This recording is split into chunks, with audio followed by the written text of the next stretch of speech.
له ومن يضلله فلا هادي له وأشهد أن لا إله إلا الله وحده لا شريك له وأشهد أن محمدا عبده ورسوله صلى الله تعالى عليه وعلى آله وصحبه وسلم تسليما كثيرا يا أيها الذين آمنوا اتقوا الله حق تقاته ولا تموتن إلا وأنتم مسلمون يا أيها الناس اتقوا ربكم الذي خلقكم من نفس واحدة وخلق منها زوجها وبث منهما رجالا كثيرا ونساء واتقوا الله الذي تساءلون به والأرحام إن الله كان عليكم رقيبا يا أيها الذين آمنوا اتقوا الله وقولوا قولا سديدا يصلح لكم أعمالكم ويغفر لكم ذنوبكم ومن يطع الله ورسوله فقد فاز فوزا عظيما أما بعد فأعوذ بالله من الشيطان الرجيم بسم الله الرحمن الرحيم يسبح لله ما في السماوات وما في الأرض الملك القدوس العزيز الحكيم هو الذي بعث في الأميين رسولا منهم يتلو عليهم آياته ويزكيهم ويعلمهم الكتاب والحكمة وإن كانوا من قبل لفي ضلال مبين সম্মানিত ভাতৃমণ্ডলী, আল্লাহ পাক রব্বুল আলামিনের সমস্ত প্রশংসা যে আল্লাহ পাক একমাত্র ত্রুটি মুক্ত, সমস্ত প্রশংসা, সমস্ত তাসবিহ আল্লাহ পাক রব্বুল আলামিনের জন্য। আমরা ত্রুটিযুক্ত, আমরা দুর্বল, আমরা কমজোর। আল্লাহ পাক যা ইচ্ছা করেন তাই করেন, পক্ষান্তরে আমরা যা ইচ্ছা করি তা হয় না। সালাত এবং সালাম নাজিল হোক নবী মুহাম্মদ রাসূলুল্লাহ সাল্লাল্লাহু আলাইহি ওয়াসাল্লামের প্রতি, যাকে আল্লাহ পাক নিরক্ষর জাতির মাঝে শেষ রাসূল করে প্রেরণ করেছেন এবং প্রথম সম্বোধন এই রিসালাত দিয়ে, আল কোরআন দিয়ে এই নিরক্ষর জাতিকে আল্লাহ পাক করেছেন। আর তারপরে সারা বিশ্বের সমস্ত মানুষকে, এমনকি জিনদেরকেও আল্লাহ পাক এই আল কোরআন দিয়ে, এই নবীর রিসালাত দিয়ে সম্বোধন করেছেন। আজকে তাফসির করব সূরা জুমার মাঝখানে। এই সূরার তাফসিরটি আমাদের মিস হয়ে গেছিল, যার ফলে আবার এই তাফসিরটি আপনাদের সামনে পেশ করছি। আল্লাহ পাক রব্বুল আলামিন বেশ কিছু সূরা শুরু করেছেন তাসবির শব্দ দিয়ে, ইউসাব্বিহু লিল্লাহি, সাব্বাহা লিল্লাহি। এইভাবে বেশ কিছু সূরা রয়েছে যে সূরাগুলিকে আল্লাহ পাক রব্বুল আলামিন শুরু করেছেন তাসবিহ দিয়ে। আল্লাহ পাক রব্বুল আলামিনের তাসবিহ মানে হচ্ছে পবিত্রতা ঘোষণা করা। তো আল্লাহ পাকের তাসবিহ মানে আল্লাহ পাকের পবিত্রতা ঘোষণা করা। তিনি পবিত্র সমস্ত দুর্বলতা থেকে, সমস্ত ত্রুটি থেকে, সমস্ত রকমের ঘাটতি থেকে, যেসব কমজোরির দিক রয়েছে সব থেকে আল্লাহ পাক রব্বুল আলামিন, দোষ রয়েছে সমস্ত দোষ থেকে, ত্রুটি থেকে, দুর্বলতা থেকে, ঘাটতি থেকে, অভাব থেকে আল্লাহ পাক রব্বুল আলামিন পাক, পবিত্র। এ হচ্ছে তাসবির অর্থ। তাসবিহ আল্লাহ পাকের ইবাদত, এর বড় ফজিলত রয়েছে। নবী করিম সাল্লাল্লাহু আলাইহি ওয়াসাল্লামের হাদিসে সুবহানাল্লাহর ফজিলত রয়েছে, আলহামদুলিল্লাহর ফজিলত রয়েছে, আল্লাহু আকবার তাকবীরের ফজিলত যেমন রয়েছে, তাকবীর তাহমিদ তেমনই তাসবিরও ফজিলত রয়েছে।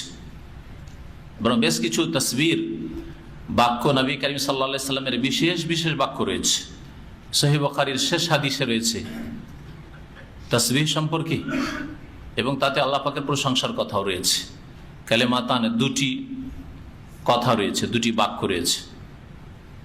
খাফিফাতান আলাল লিসান, বলতে খুব সহজ, হালকা, জবানে খুব হালকা, অর্থাৎ উচ্চারণে খুব হালকা।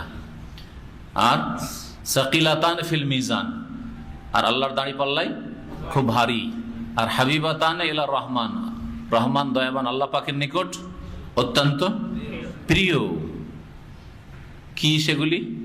সুবহানাল্লাহি ওয়া বিহামদিহি সুবহানাল্লাহিল আযীম। দুটো বাক্য আছে, দুটো বাক্যতেই সুবহানাল্লাহ দিয়ে শুরু হয়েছে, তাসবিহ দিয়ে শুরু হয়েছে।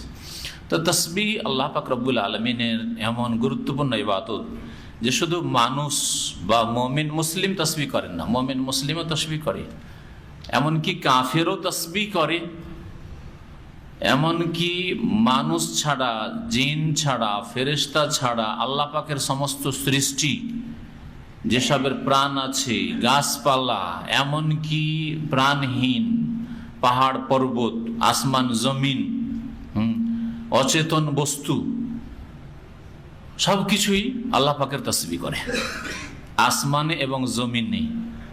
আর তার মাঝে যা কিছু আছে, পৃথিবীর ওপরে হোক আর মানে জমিনের ভিতরে হোক, আর আসমানের ওপরে হোক আর জমিনের ওপরে হোক, যেখানে হোক না কেন, আল্লাহ পাক রব্বুল বিভিন্ন ভাষায় এই তাসবিহর কথা কোরআন কারীমে উল্লেখ করেছেন। এখানে আল্লাহ পাক উল্লেখ করেছেন ইউসাব্বিহু লিল্লাহি মা ফিস সামাওয়াতি ওয়া মা ফিল আরদি। এই সূরা নবী করিম সাল্লাল্লাহু আলাইহি ওয়াসাল্লামের মদিনার জীবনে নাযিল হয়েছে। কারণ সূরাগুলি দুই ভাগে বিভক্ত। সূরা মাক্কি, যা নবী সাল্লাল্লাহু আলাইহি ওয়াসাল্লামের হিজরতের পূর্বে, মক্কাতে নয়। এটা যারা বলছে মক্কাতে যা নাযিল হয়েছে মক্কি, আর মদিনায় যা নাযিল হয়েছে মাদানী, এই সংজ্ঞা ঠিক না, এটা ঠিক নয়। তাহলে যেসব আয়াত বা সূরা মক্কাতেও নাযিল হয় না, মদিনায় নাযিল হয়েছে, হুদাইবিয়াতে নাযিল হয়েছে, বদরে গিয়ে নাযিল হয়েছে, তাবুকের যুদ্ধে রাস্তায় নাযিল হয়েছে, কি বলবেন? এই জন্য কিছু ওলামারা, ইমাম সৈয়দী রহমতুল্লাহ একটি কিতাব আছে আল ইতকান, তাতে ভাগ করেছেন আর এক রকমের ভাগ সূরাগুলিকে বা আয়াতকে সাফারি আর হাজারি। যেগুলি সফরে নাযিল হয়েছে সেগুলো সাফারি, আর যেগুলি মুকিম অবস্থায় মদিনায় বা মক্কায় অবস্থানকালে নাযিল হয়েছে সেগুলো হচ্ছে হাজারি, মানে মুকিম অবস্থায় যা নাযিল হয়েছে। যদি আপনি ভাগ করেন এরকম যে মক্কায় যা নাযিল হয়েছে মক্কি, মদিনায় যা নাযিল হয়েছে মাদানী, তাহলে মক্কা মদিনার বাইরে যেগুলি নাযিল হয়েছে কি আলাদা আলাদা জায়গায় নাম দিতে হবে, তাই না? ভুল। এই জন্য মক্কার জীবনে যা নাযিল হয়েছে, অর্থাৎ হিজরতের পূর্বে যা নাযিল হয়েছে তার নাম হচ্ছে মক্কি, আর যা নাযিল হয়েছে হিজরতের পরে তা হচ্ছে মাদানী। মদিনা থেকে নবী সাল্লাল্লাহু আলাইহি ওয়াসাল্লামের যে কোনো জায়গায় নাযিল হয়েছে, মদিনা থেকে সফরে গেছেন তারপর নাযিল হয়েছে মাদানী। আল ইয়াউমা আকমালতু লাকুম দীনাকুম নাযিল হয়েছে কোথায়? আরাফাতে নাযিল হয়েছে, মক্কায় নাযিল হয়েছে। আরাফা মানে মক্কায় নাযিল হয়েছে, কিন্তু নাযিল হয়েছে মদিনার জীবনে হিজরতের পরে, বরং বিদায় হজের বছর, হ্যাঁ, 10ম হিজরিতে। সুতরাং আল ইয়াউমা আকমালতু লাকুম দীনাকুম, কেউ যদি জিজ্ঞাসা করে যে এই আয়াতটি মক্কি না মাদানী, কি বলবেন? মাদানী। মদিনার কালে নাযিল হয়েছে, হিজরতের পরে নাযিল হয়েছে। এই সূরা জুমা এবং সূরা মুনাফিকুন নবী করিম সাল্লাল্লাহু আলাইহি সাল্লাম জুমার দিন পড়তেন। একটি হাদিস রয়েছে সহিহ মুসলিমে, আবু হুরায়রা রাদিয়াল্লাহু তাআলা আনহু থেকে, ইবনে আব্বাস রাদিয়াল্লাহু তাআলা আনহুমা থেকে, আন্না রাসূলুল্লাহ সাল্লাল্লাহু আলাইহি ওয়াসাল্লাম কানা ইয়াকরাউ ফি সালাতিল জুমআতি বিসূরাতিল জুমআ ওয়াল মুনাফিকিন। রাসূলুল্লাহ সাল্লাল্লাহু আলাইহি সাল্লাম জুমার দিন জুমার নামাজে সূরা জুমা পড়তেন আর মুনাফিকিন পড়তেন। জুমা আগে আছে আর তারপরে আছে সূরা মুনাফিকুন, তারপরে আছে সূরা মুনাফিকুন। তাহলে প্রথম রাকাতে নবী সাল্লাল্লাহু আলাইহি সাল্লাম সূরা জুমা পড়তেন, দ্বিতীয় রাকাতে সূরা মুনাফিকুন পড়তেন। এটা নতুন সুন্নত শুনলেন হয়তো, তাই না? কারণ আমাদের দেশে যে সুন্নতের আমল আছে, একটা সুন্নতের উপর আমল আছে, ওটা হচ্ছে নবী সাল্লাল্লাহু আলাইহি ওয়াসাল্লাম কখনো কখনো এটাও করতেন। সূরা আলা, সাব্বিহ ইসমা রাব্বিকাল আলা, ওটাও সাব্বাহ দিয়ে শুরু হয়েছে, দেখেন সাব্বিহ আমরের সিগা দিয়ে, আর ইউসাব্বিহ ওখানে মুজারের সিগা দিয়ে, পার্থক্য। হ্যাঁ, প্রথম রাকাতে সাব্বিহ ইসমা রাব্বিকাল আলা সূরা আলা, আর দ্বিতীয় রাকাতে হাল আতাকা হাদিসুল গাশিয়া। পাশাপাশি দুটি সূরা রয়েছে। এই দুইটি সূরা নবী করিম সাল্লাল্লাহু আলাইহি ওয়াসাল্লাম কখনো কখনো পাঠ করতেন জুমার নামাজে, আর কখনো কখনো এই দুটি সূরা, যাতে জুমার কথা রয়েছে সূরা জুমায়, আর মুনাফিকুন সূরা মুনাফিকদের মুখোশ খোলা হয়েছে যাতে করে মদিনার মানুষকে, কারণ জুমা শুরু হয়েছে মদিনায়, মদিনার মানুষকে জানিয়ে দেওয়া সম্ভব হয় এই সূরা তেলাওয়াতের মাধ্যমে যে মুনাফিক আছে, সাবধান মুনাফিক থেকে।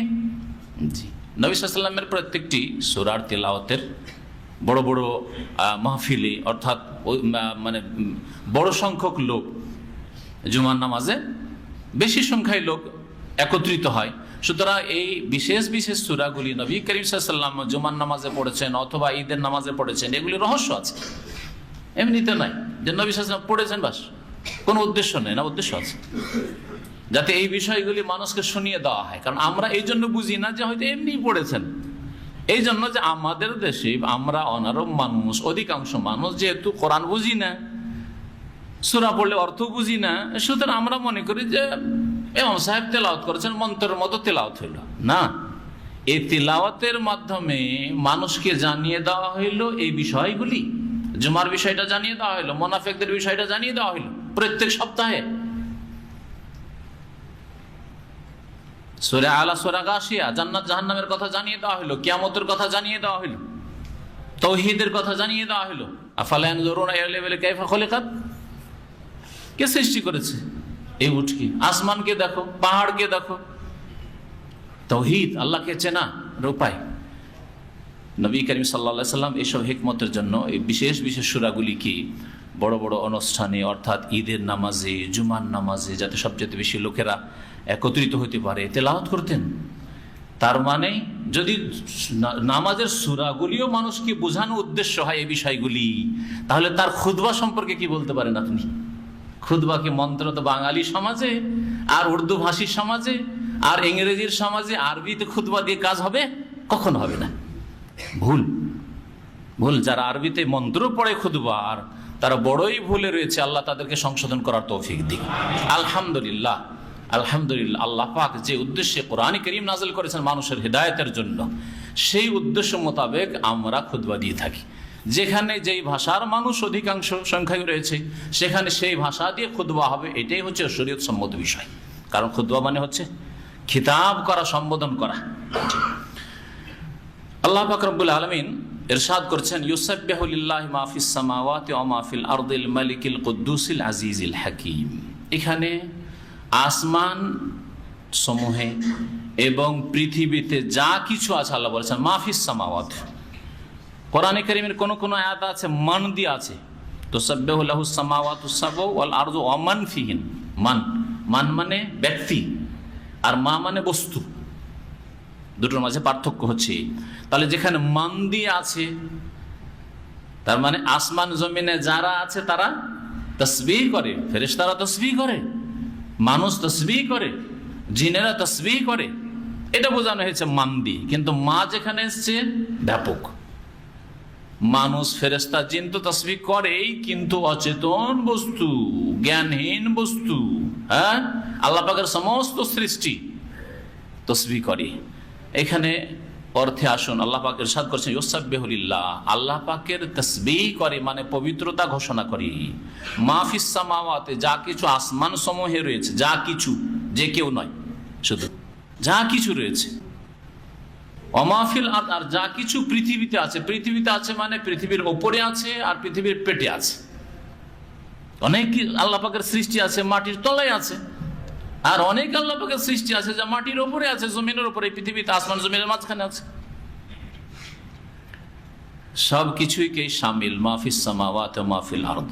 তাহলে আসমানে ফেরেশতাদের ছাড়া আল্লাহ পাক রব্বুল আলামিন অনেক সৃষ্টি বস্তু রয়েছে, অনেক সৃষ্টি বস্তু রয়েছে। বাইতুল মামুর রয়েছে, লৌহে মাহফুজ রয়েছে, হ্যাঁ, যা জানি। আর বহু জিনিস আছে, বহু জিনিস আছে যা হয়তো জানি না। সিদরাতুল মুনতাহা রয়েছে, তাই না? তাসবিহ করে না, করে না আল্লাহ পাকের? তাহলে সিদরাতুল মুনতাহা তাসবিহ করে, বাইতুল মামুর তাসবিহ করে। কোরআনে কারীমে আল্লাহ পাক বাইতুল মামুর কথা বলেছেন, সিদরাতুল মুনতাহার কথা কোরআনে কারীমে আল্লাহ পাক বলেছেন। এসব বস্তু আল্লাহ পাকের তাসবিহ করে। লৌহে মাহফুজ, লৌহে মাহফুজও তাসবিহ করে। আল মালিক, যে আল্লাহ, এই আল মালিক, আল কুদ্দুস, আল আজিজ, আল হাকিম, এই চারটি আল্লাহ পাকের গুণবাচক নাম। আর আল্লাহ, আল্লাহ পাক রব্বুল আলামিনের সত্তাগত নাম। এই লিল্লাহ, যে আল্লাহ যে রয়েছে, এই আল্লাহ শব্দের সিফাত মানে এগুলি হচ্ছে গুণ বর্ণনা। আল মালিক দি, আল মালিক যিনি সর্বময় ক্ষমতার অধিকারী, যে আল্লাহ সর্বময় ক্ষমতার অধিকারী, তার তাসবিহ করি। আল কুদ্দুস, যিনি অতি পবিত্র। কুদ্দুস, আমাদের দেশের মানুষের নাম কুদ্দুস। কুদ্দুস ভাই, কুদ্দুস ভাই না, আব্দুল কুদ্দুস ভাই বলবেন, হ্যাঁ, আব্দুল কুদ্দুস ভাই বলবেন, কুদ্দুস ভাই বলবেন না। রহমান ভাই, আল্লাহ ভাই বলবেন নাকি? তো রহমান ভাই কি করে বলছেন? জাহিলের মতো। আল্লাহ ভাই যেখানে বলবেন না, তো আবার খালেক ভাই কি করে বলছেন? খালেক ভাই মানে সৃষ্টিকর্তা ভাই, হ্যাঁ, রাজ্জাক ভাই মানে রিজিক দাতা ভাই, যাকে বলে রাজ্জাক ভাই মানে রিজিক দাতা ভাই। তো রিজিক দাতা কি করে ভাই? কত মূর্খতা আমাদের সমাজে। জেনে বলুক আর অজেনে বলুক, অনেকে জানে যে এটা ভুল, তারপরেও পদ অভ্যাস রয়েছে বলা। আব্দুর রহমানকে রহমান বলবে, আব্দুর রহিমকে আব্দুর রহিম বলবেন, ও রহিম বলবে।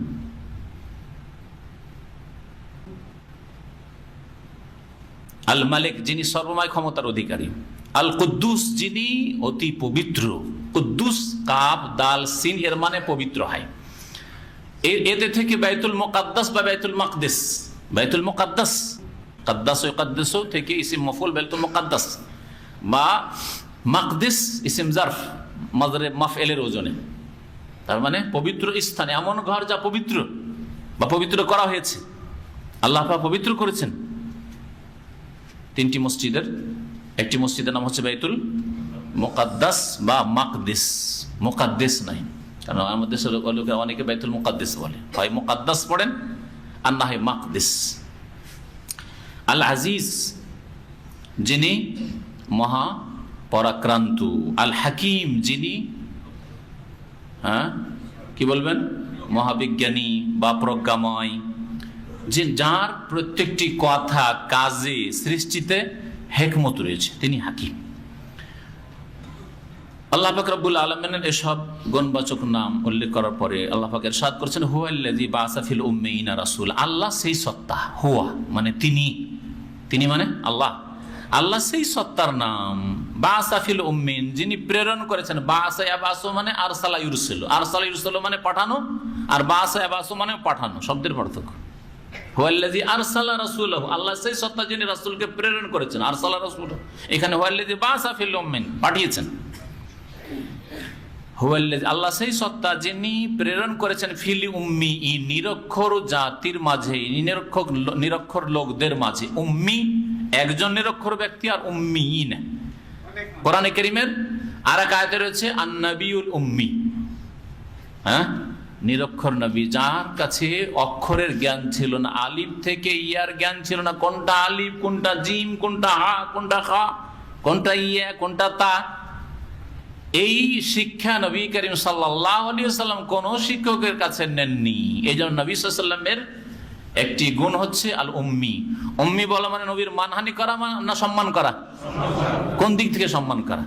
আপনি যদি একটা লোককে বলেন নিরক্ষর লোক, তাহলে তো মানহানি করা হলো না? তাহলে নবীর ক্ষেত্রে এটা সম্মানের শব্দ আল্লাহ কোরআনে উল্লেখ করেছেন, আমি আপনি না। আর নবীল উম্মি, আর তা দিয়ে প্রশংসা করা হয়েছে নবী করিম সাল্লাল্লাহু আলাইহি ওয়াসাল্লামের। কেমন করে, কোন দিক থেকে? তার কাছে অক্ষরের জ্ঞান ছিল না, আলিফ থেকে ইয়া পর্যন্ত কোনো শব্দের পার্থক্য করতে পারতেন না, তারপরেও সারা বিশ্বের সবচাইতে কামিয়াব মুআল্লিম শিক্ষক, সারা বিশ্বের সমস্ত মানুষের জিনের শিক্ষক, জি সর্বশ্রেষ্ঠ শিক্ষক। তাহলে এটা প্রশংসামূলক কথা হইল না? হ্যাঁ, এই দিক দিয়ে প্রশংসা। আল্লাহ পাক নবীকে যে জাতির কাছে পাঠিয়েছে, সেই জাতির অবস্থা এরকমই ছিল, তাদের কাছে শিক্ষার কোনো আলো ছিল না। গোটা আরবে মাত্র হাতে গণা, হাতের আঙ্গুলে গণা যাবে এরকম কয়েকজন লোক পড়াশোনা জানত, মক্কার আশেপাশে এরকম। এই জন্য আল্লাহ পাক সেই জাতিকে উম্মিয়িন বলেছেন। আল্লাহ পাক প্রেরণ করলেন কাকে? রাসূলান, একজন রাসূলকে, মিনহুম তাদেরই মধ্য থেকে। কার মধ্য থেকে? উম্মিয়িনদের, নিরক্ষরদের মাঝে থেকেই। তাহলে তিনিও অক্ষরের জ্ঞান রাখতেন না, তাদের মাঝে থেকেই আল্লাহ পাক নিলেন একজনকে, আর নিয়ে রাসূল বানালেন মুহাম্মদ সাল্লাল্লাহু আলাইহি ওয়াসাল্লাম। তাহলে এই আয়াত কি প্রমাণ করে না যে নবী করিম সাল্লাল্লাহু আলাইহি ওয়াসাল্লাম উম্মিদের মধ্য থেকে একজন ছিলেন? প্রমাণ করে না? করে না? উম্মি লোকদের মধ্য থেকে একজন যখন ছিলেন, উম্মি লোকেরা মাটির তৈরি ছিল না নূরের তৈরি ছিল? মাটির তৈরি ছিল, তাদেরই একজনকে রাসূল বানালেন। তাহলে তিনি মাটির না নূরের মাঝখান থেকে হয়ে গেলেন? অটোমেটিক হয়ে গেলেন। না, বড়ই জাহালত, বড়ই মূর্খতা।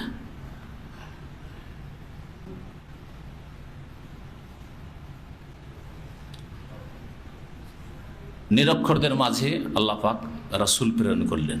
নিরক্ষরদের মাঝে রাসূল প্রেরণ করেছেন, তার মানে শুধু নিরক্ষররাই ঈমান নিয়ে আসবে, আর বাকি লোকদের ঈমান না নিয়ে আসলেও চলবে নাকি? এমনটা নয়, বরং এটার উদ্দেশ্য হচ্ছে যে প্রথমখানে আল্লাহ পাক তাদের মাঝে পাঠালেন, সুতরাং যেখানে আপনি প্রথম অবস্থান করবেন সেখানকার লোকদেরকে আপনি ভালো কাজের দিকে আহ্বান করবেন, দাওয়াত দেবেন।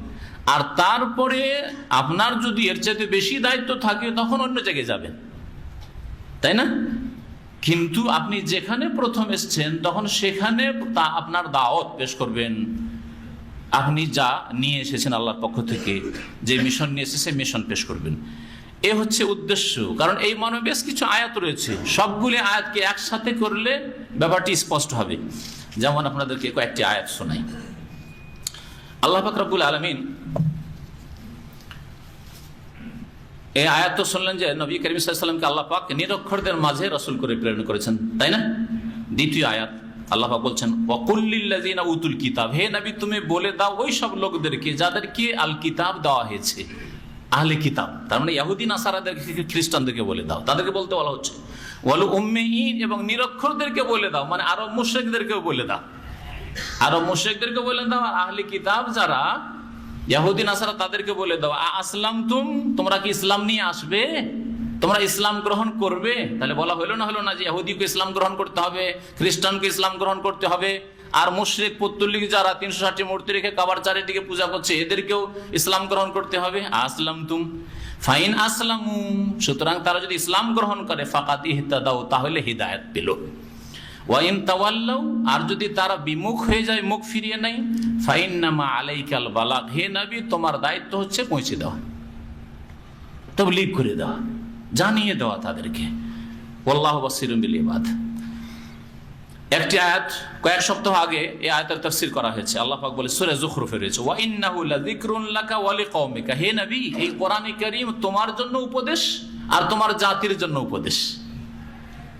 হ্যাঁ, তাহলে এখানে আল্লাহ পাক রব্বুল আলামিন প্রাথমিক পর্যায়ের কথা উল্লেখ করলেন যে এই কোরআন কার জন্য উপদেশ? প্রথম তোমার জন্য, তুমি এই উপদেশ গ্রহণ করবে কোরআন থেকে, তারপরে তোমার জাতির জন্য উপদেশ, অথচ অন্যদের জন্য উপদেশ। যেমন আল্লাহ পাক রব্বুল আলামিন অন্য আয়াতে বলেছেন, এইরকমই বিশেষ করে নবী সাল্লাল্লাহু আলাইহি ওয়াসাল্লামের বংশধর সম্পর্কে আয়াত নাযিল হয়েছে কোরআনে কারীমে। তার মানে এই না যে নবীর বংশ কুরাইশ ছাড়া আর কাউকে বলতে হবে না। আল্লাহ বলেছেন ওয়া আনজির আশিরাতাকাল আকরাবিন, হে নবী তুমি সতর্ক সাবধান করো আল্লাহর আযাব থেকে, অর্থাৎ ইসলামের দাওয়াত দাও, হ্যাঁ, পাপের কাজ থেকে, শিরিক থেকে, কুফরি থেকে এদেরকে সতর্ক সাবধান করো। ওয়া আনজির আশিরাতাকা, তোমার বংশধরকে, সমস্ত বংশের কথা বলছেন আল্লাহ, আল আকরাবিন তোমার নিকট আত্মীয় যারা তাদেরকে, তোমার বংশের যারা নিকট আত্মীয় তাদেরকে তুমি সতর্ক করো। তাহলে দূরের যে বংশের মধ্যে কিছু আছে, কাছের কিছু দূরের, তাহলে দূরের গুলিকে দাওয়াত দিতে হবে না সবগুলি, কিন্তু প্রথম তোমার নিকট আত্মীয় থেকে শুরু করা। আল্লাহ পাক যেমন এর চাইতো খাস আল্লাহ বলেছেন ইয়া আইয়ুহাল্লাযিনা আমানু কু আনফুসাকুম ওয়া আহলিকুম, হে মুমিনরা তোমরা নিজেকে রক্ষা করো, বাঁচাও, আর ওয়া আহলিকুম তোমার পরিবারকে বাঁচাও নারা জাহান্নামের আগুন থেকে। আল্লাহ শুরু করেছেন নিজে থেকে, নিজের পরিবার থেকে, তারপর নিজের আত্মীয় স্বজন, তারপরে তোমার জাতি কওম, তারপর আল্লাহ পাক রব্বুল আলামিন ইহুদি নাসারা এবং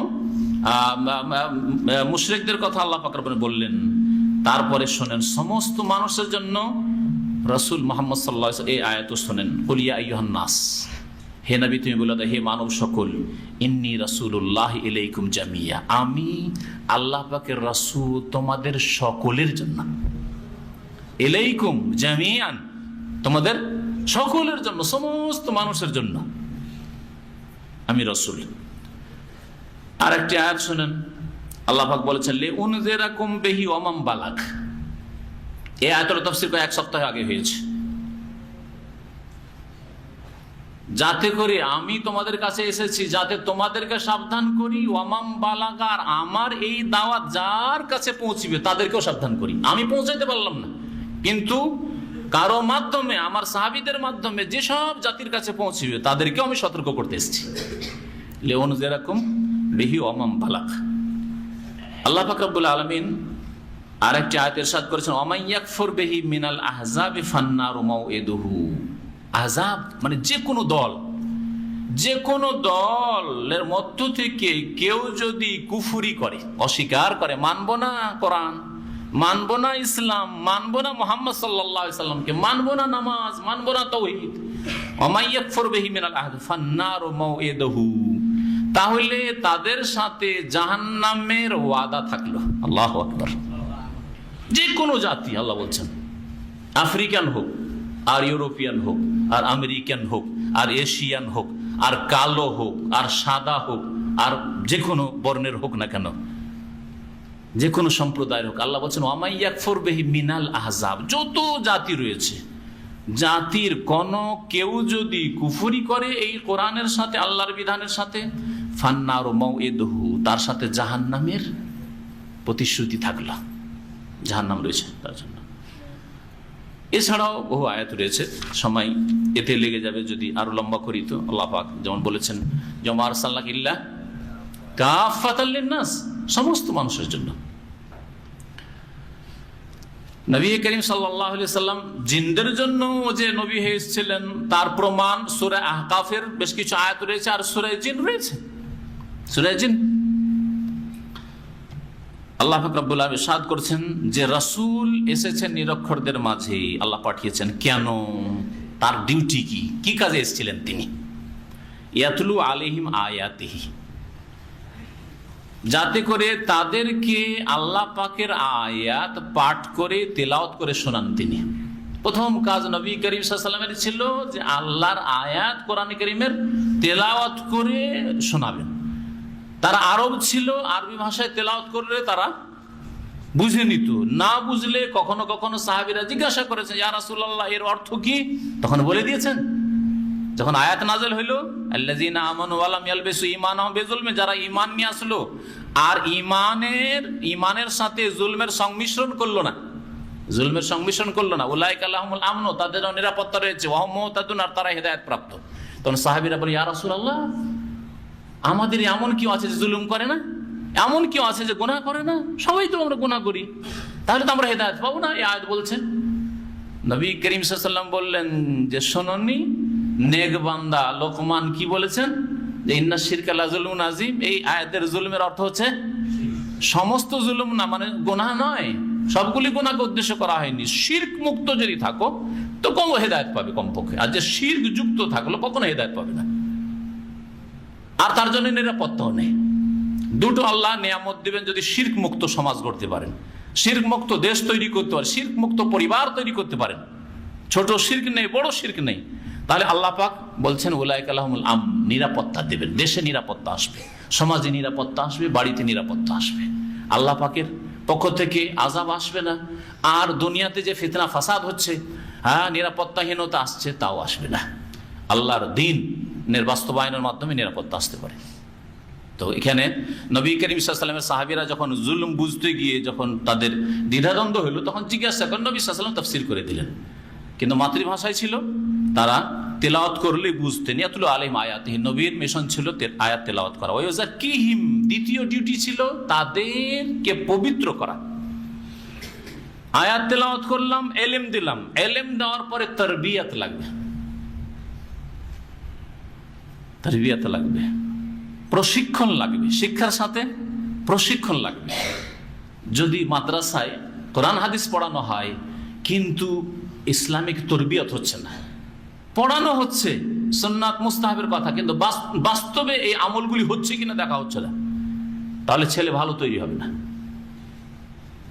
আপনার ছেলে মাদ্রাসায় পড়ে, আপনার ছেলে হাফেজ, কিন্তু দেখছেন যে বাম হাতে পানি খাচ্ছে, খাওয়ার শুরুতে বিসমিল্লাহ বলেন, খেয়ে দিয়ে আলহামদুলিল্লাহ পড়ে না, দোয়া পড়ে না, হ্যাঁ বাড়িতে ঢুকলে সালাম দেয় না, ঠিক না?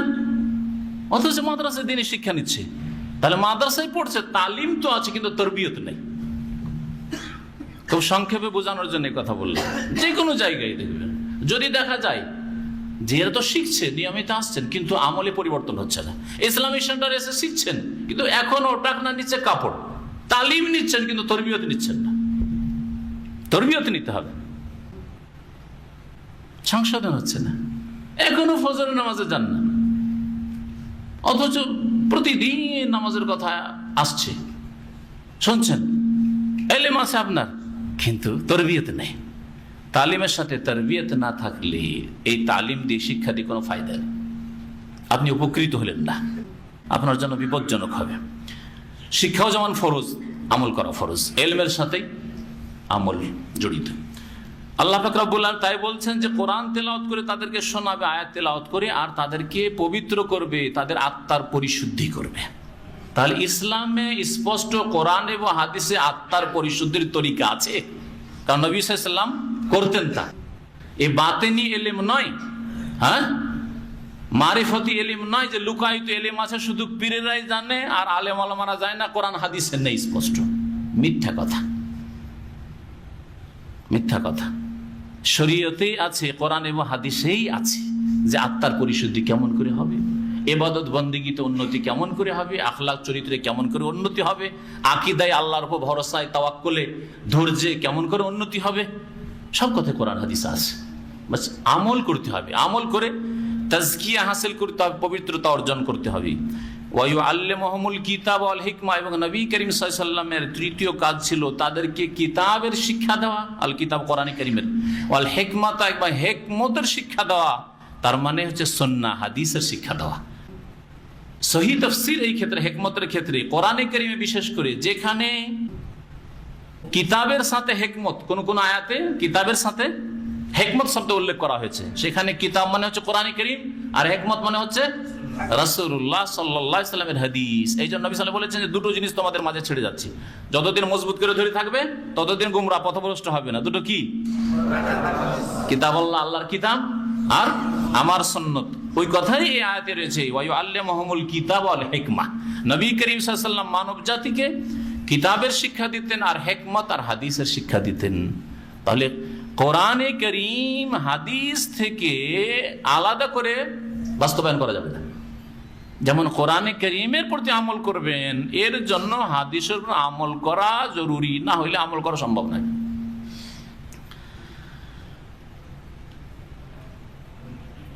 ওয়াইন কানু মিন ক্বাবলু লাফি যালালিম মুবিন, যদিও তারা এর পূর্বে সুস্পষ্ট ভ্রষ্টতাই ছিল।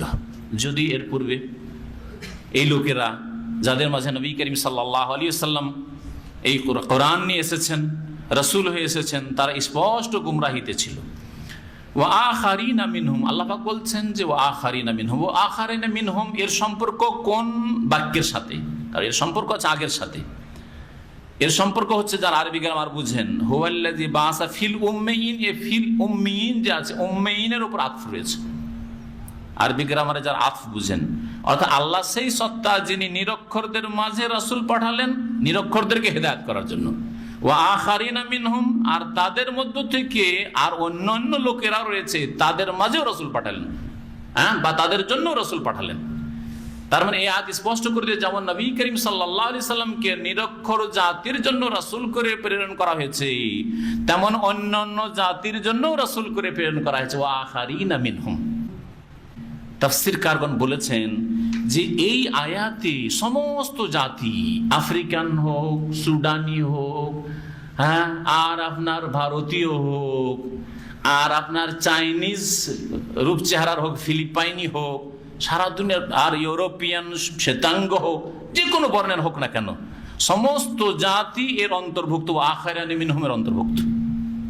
নিরক্ষরদের জন্য নবী আসলেন, আর নবী আসলেন ওয়া আখারিনা মিনহুম, তাদের মধ্য থেকে আরো অন্যান্য লোকেরা রয়েছে, তাদের জন্য মুহাম্মদ সাল্লাল্লাহু আলাইহি সাল্লাম কে আল্লাহ পাক প্রেরণ করেছেন। লাম্মা ইয়ালহাকু বিহিম, যারা এখনো তাদের সাথে মিলিত হয়নি, ওই লোক, অন্যান্য লোকেরা যাদের জন্য আল্লাহ পাক নবীকে পাঠালেন, এই অন্যান্য লোকেরা এখনো তাদের সাথে, মানে সাহাবায়ে কেরামদের সাথে মিলিত হয়নি। অর্থাৎ সাহাবায়ে কেরামদের জামানায় তারা আসেনি, পরে আসবে, এখন আসেনি। সাহাবায়ে কেরামদের জামানায় তাদের কাছে ইসলামের দাওয়াত পৌঁছেনি, পরে ইসলামের দাওয়াত পৌঁছিবে। আমাদের দেশে ইসলামের দাওয়াত পরে পৌঁছেছে, যদিও সাহাবায়ে কেরামদের জামানায় সামান্য দাওয়াত পৌঁছেছে। মুহাম্মদ বিন কাসেমের মাধ্যমে সিন্ধু প্রদেশে দাওয়াত পৌঁছেছে, কিন্তু ভারতের সমস্ত এলাকায় হ্যাঁ, বাংলার জমিনে ইসলামের দাওয়াত পৌঁছেনি। যদি বলা হচ্ছে যে প্রথম যুগের দিকেই আপনার যেগুলি বন্দর এলাকা চিটাগাং অথবা বরগুনা এসব এলাকায়, তারপরে কেরালা মাদ্রাস যেদিকে সামুদ্রিক এলাকা রয়েছে সেসব এলাকায় ইসলাম পৌঁছিতে লেগেছিল, কিন্তু পরে সাহাবায়ে কেরামদের জামানার পরে পৌঁছেছে। আল্লাহ লাম্মা ইয়ালহাকু বিহিম, তারা এখনো সাহাবায়ে কেরামদের সাথে মিলিত হয়নি, ওদের কাছে ইসলামের দাওয়াত পৌঁছবে, আর তাদের জন্য ইসলাম গ্রহণ করা ফরজ। ওয়াহুয়াল আজিজুল হাকিম, এবং তিনি মহাপরাক্রান্ত, আল হাকিম, প্রজ্ঞাময়। এই আয়াত সম্পর্কে আখারিনা মিনহুম সম্পর্কে একটি হাদিস রয়েছে নবী করিম সাল্লাল্লাহু আলাইহি ওয়াসাল্লাম থেকে, হাদিসটা শোনাই। যে হাদিস ইঙ্গিত করা হয়েছে সহিহ বুখারীতে হাদিস রয়েছে, আবু হুরায়রা রাদিয়াল্লাহু তাআলা আনহু থেকে বর্ণিত, কুন্না জুলুসান ইনদা নবী সাল্লাল্লাহু আলাইহি ওয়াসাল্লাম, আমরা নবী সাল্লাল্লাহু আলাইহি ওয়াসাল্লামের কাছে বসেছিলাম। ফা উনজিলাত আলাইহি সূরাতুল জুমাহ, তখন সূরা জুমা নাযিল হলো, নবী সাল্লাল্লাহু আলাইহি ওয়াসাল্লামের উপর সূরা জুমা নাযিল হলো। আর এই আয়াত ওয়া আখারিনা মিনহুম লাম্মা ইয়ালহাকু বিহিম, এই যে আয়াতের তাফসীর করছি। কালু, তখন সাহাবীরা জিজ্ঞাসা করেন, মানহুম ইয়া রাসূলুল্লাহ, এরা কারা?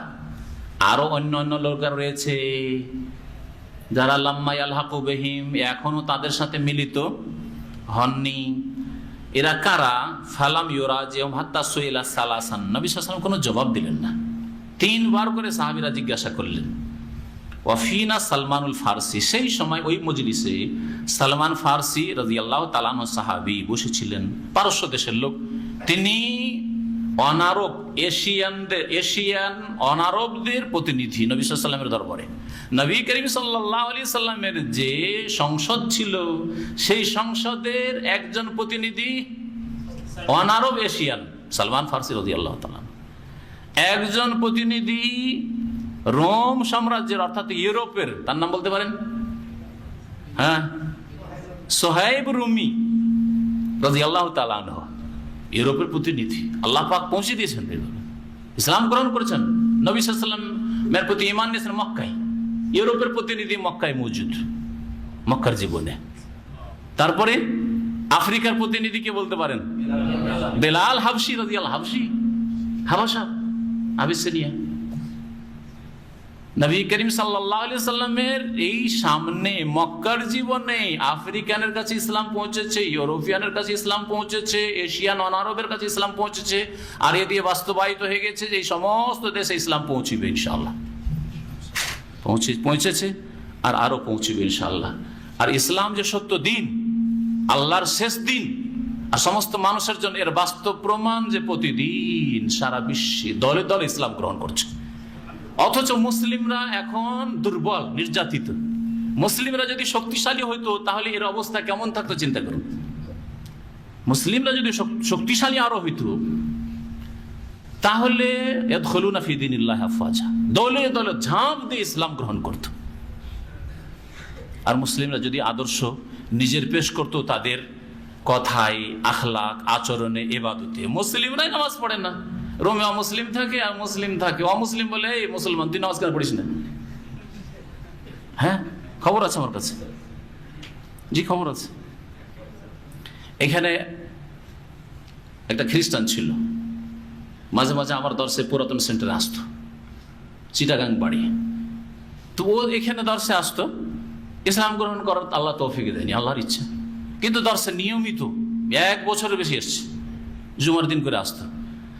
আর ওর সাথী সঙ্গীরা চেনেন কি ওই লোককে? মনে আছে অনেকের হয়তো, আসতো। তো সাথী সঙ্গীরা সব মুসলিম, জন্মসূত্রে মুসলিম। ওদেরকে বলতো, তোরা যাস না কেন? এত সুন্দর কথা, দিনের কথা শুনতে কেন যাস না? ইসলাম দেখছেন?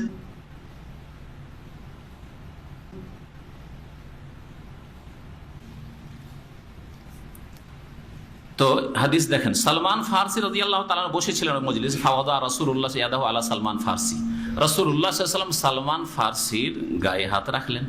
সুম্মা কালা, তারপরে বললেন, লাউ কানাল ঈমানু ইনদা সুরাইয়া, ঈমান যদি ধ্রুব তারাতেও থাকে।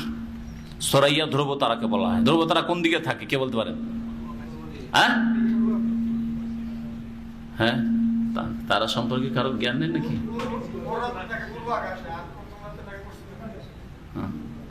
ধ্রুব তারা থাকে, এইটুকু বিজ্ঞান আপনারা পড়েছেন না? পূর্ব দিক, হ্যাঁ, দক্ষিণ পশ্চিমে। আচ্ছা যাক, ভালো করে জেনে বলবেন। তো যাই হোক, সরাইয়া ধ্রুবতারায় যদি ইমান থাকে, মানে ইমান নিয়ে আসা যদি কষ্টকর হয়। দেখেন পশ্চিমা দেশে যারা বসবাস করে, অস্ট্রেলিয়ায় যারা বসবাস করে, ইসলামের শিক্ষা তাদের জন্য কত যে মুশকিল। কোনো ভালো আলেম পায় না যে মাসলা জিজ্ঞেস করবে, কোনো ভালো আলেম পায় না যে তাদের কাছ থেকে শিখবে। আপনারা কত বড় নিয়ামতে আছেন চিন্তা করুন, আলহামদুলিল্লাহ। হ্যাঁ, আলেমের অভাব নেই, কোরআন সুন্নাহর আলেমের অভাব নেই, বিদাতির অভাব নেই, বিদাতি আলেমের অভাব নেই, তো কোরআন সুন্নাহ আলেমের অভাব নেই। আলহামদুলিল্লাহ, আপনার পরিবেশ একটু চেষ্টা করলেই হয়, কিন্তু তারা খুঁজে পায় না। ইন্টারনেটের মাধ্যমে আল্লাহ পাক তাদেরকে হিদায়াত করছে। বহু লোক আছে ইন্টারনেটে ইসলাম খুঁজতে খুঁজতে খুঁজতে আল্লাহকে ভালোবাসে, রাসূলকে ভালোবাসে, ইসলাম ভালোবাসে, ইসলাম কোথায় পাবো সঠিক ইসলাম পেয়েছে, পাগল ওর জন্য। আপনার চাইতে বেশি শুনে তারা এত দূর থেকে। এই আল্লাহর নিয়ামত, এই নিয়ামতের শুকরিয়া আদায় করতে হবে। তো ঈমান যদি ধ্রুবতারায় থাকে, এর অর্থ হচ্ছে এটা, মানে ঈমান পাওয়া আর ইসলামের শিক্ষা পাওয়া যদি কষ্টকর ব্যাপারও হয়, ধ্রুবতারায় মানে মুশকিল ইসলামের শিক্ষা পাওয়া, লানালাহু রিজালুন আও রাজুলুম মিন হাউলাই, তাহলে এই যে সালমান ফার্সি আছে, এর এলাকার বা এর বংশের, হ্যাঁ, এই দিকের বেশ কিছু লোকেরা, বর্ণনাকারী সন্দেহ হয়েছে রেজালুন বলেছেন নবী সাল্লাল্লাহু আলাইহি ওয়াসাল্লাম, মানে বেশ কিছু লোকেরা না একজন লোক, বর্ণনাকারী সন্দেহ, কিন্তু না একজন না, নবী করিম সাল্লাল্লাহু আলাইহি ওয়াসাল্লাম রেজালুনই বলা হবেন, আল্লাহু আলাম। কারণ একজনের কথা অবশ্যই এই আয়াতে বোঝানো হয়নি, ওয়া আখারিন, আল্লাহ বহু বচন বলেছেন, ওয়া আখারিন মিনহুম, আরো অন্যান্য লোকেরা রয়েছে, অন্যান্য লোকেরা রয়েছে যারা এখনো আসেনি, সাহাবীদের সাথে মিলিত হয়নি, সাক্ষাৎ হয়নি, পরে তারা আসবে, আল্লাহ পাক বলেছেন। তো এখান থেকে হাদিস সহিহ বুখারীর, সহিহ মুসলিমে রয়েছে, তিরমিজিতে রয়েছে, নাসাইতে রয়েছে। এর মানে এই নয় যে শুধু পারস্য দেশে, বরং এটা দিয়ে বোঝানো হয়েছে যে অনারব এশিয়ান, ভারত, তারপরে বোখারা, সামারকান্দ, আজারবাইজান, উজবেকিস্তান, হ্যাঁ, এদের সমস্ত এসব এলাকা, এছাড়া যত দূর পর্যন্ত চলে যাবেন অনারব এশিয়ান, এদিকে ইশারা ইঙ্গিত করা হয়েছে নবী করিম সাল্লাল্লাহু আলাইহি ওয়াসাল্লামের এই হাদিসে। কিন্তু এই হাদিস এর চাইতেও ব্যাপক, বা এই আয়াতের চাইতেও ব্যাপক। এছাড়া পশ্চিম দিকে শুধু এই দিকেই নয়, আল্লাহ পাকের দিনের খাদেম ইউরোপও তৈরি হয়েছে, স্পেনে তৈরি হয়েছে। স্পেনে যখন ইসলামিক রাষ্ট্র ছিল তখন বড় বড় ওলামা সেখানে আর বড় ইসলামের খাদেম তৈরি হয়েছে। ইমাম কুরতুবী, তাফসীরে কুরতুবী, বিশাল তাফসীর। ইমাম কুরতুবী কোথাকার? কর্ডোবা কোথায়? স্পেনে, যেটা ইউরোপে। তো আল্লাহ পাক রব্বুল আলামিন ইরশাদ করছেন যে লাম্মা ইয়ালাফ, লাম্মা মানে এখনো না, আর লাম মানে না, নাম মানে শুধু না, আর লাম্মা মানে হচ্ছে এখনো না, এই অর্থ হয় যে লাম্মা ইয়ালাহু বিহিম মানে এখনো তাদের সাথে তারা মিলিত হয়নি। ওয়া হুয়াল আজিজুল হাকিম, যালিকা ফাদলুল্লাহ, এই হচ্ছে আল্লাহ পাকের অনুগ্রহ। এই হচ্ছে আল্লাহ পাকের অনুগ্রহ। কি এই মানে কি? কেউ বলেছেন যে নবী করিম সাল্লাল্লাহু আলাইহি ওয়াসাল্লামকে যে আল্লাহ রাসূল করেছেন, মুহাম্মদ সাল্লাল্লাহু আলাইহি ওয়াসাল্লামকে, এই হচ্ছে আল্লাহর অনুগ্রহ। আল্লাহর অনুগ্রহ, আল্লাহ যাকে ইচ্ছে দিয়েছেন, রিসালাত দিয়ে সম্মানিত করেছেন। আর কেউ কেউ বলেছেন যালিকা ফাদলুল্লাহ মানে এই যে আল্লাহ পাক রব্বুল আলামিন মানুষকে নবী করিম সাল্লাল্লাহু আলাইহি ওয়াসাল্লামের মাধ্যমে হিদায়াত করেছেন, আত্মার পরিশুদ্ধি হয়েছে, তাদেরকে কিতাবের জ্ঞান দিয়েছেন এবং তাদের অনেকে ঈমান নিয়ে এসেছে, ধন্য হয়েছে তারা। যালিকা ফাদলুল্লাহ, এই হচ্ছে আল্লাহ পাকের অনুগ্রহ। যা কিছু আছে আপনার কাছে আল্লাহ পাকের অনুগ্রহ। সবচেয়ে বড় অনুগ্রহ হচ্ছে আপনার ঈমান, আপনার ইসলাম, আপনার নামাজি হওয়া। আল্লাহর শুকরিয়া আদায় করবেন নামাজি মানুষরা, আল্লাহর শুকরিয়া আদায় করবে যারা সহিহ আকীদা পেয়েছেন। আল্লাহ সবচেয়ে বড় অনুগ্রহ, যালিকা ফাদলুল্লাহ ইউতিহি মান ইয়াশা, আল্লাহ যাকে ইচ্ছা দিয়ে। তা আপনার আপন ভাই, মায়ের পেটের ভাই বেনামাজি, আলহামদুলিল্লাহ, আল্লাহ শুকরিয়া আদায় করেন। আপনার আপন ভাই মুশরিক, কবর পূজা ছাড়তে চায় না, মাজার পূজা ছাড়তে চায় না, পীর পূজা ছাড়তে চায় না, আল্লাহ শুকরিয়া আদায় করেন। যালিকা ফাদলুল্লাহ ইউতিহি মান ইয়াশা ওয়াল্লাহু যুল ফাদলিল আযীম, আল্লাহ পাক রব্বুল আলামিন মহা অনুগ্রহকারী। তারপরে আল্লাহ পাক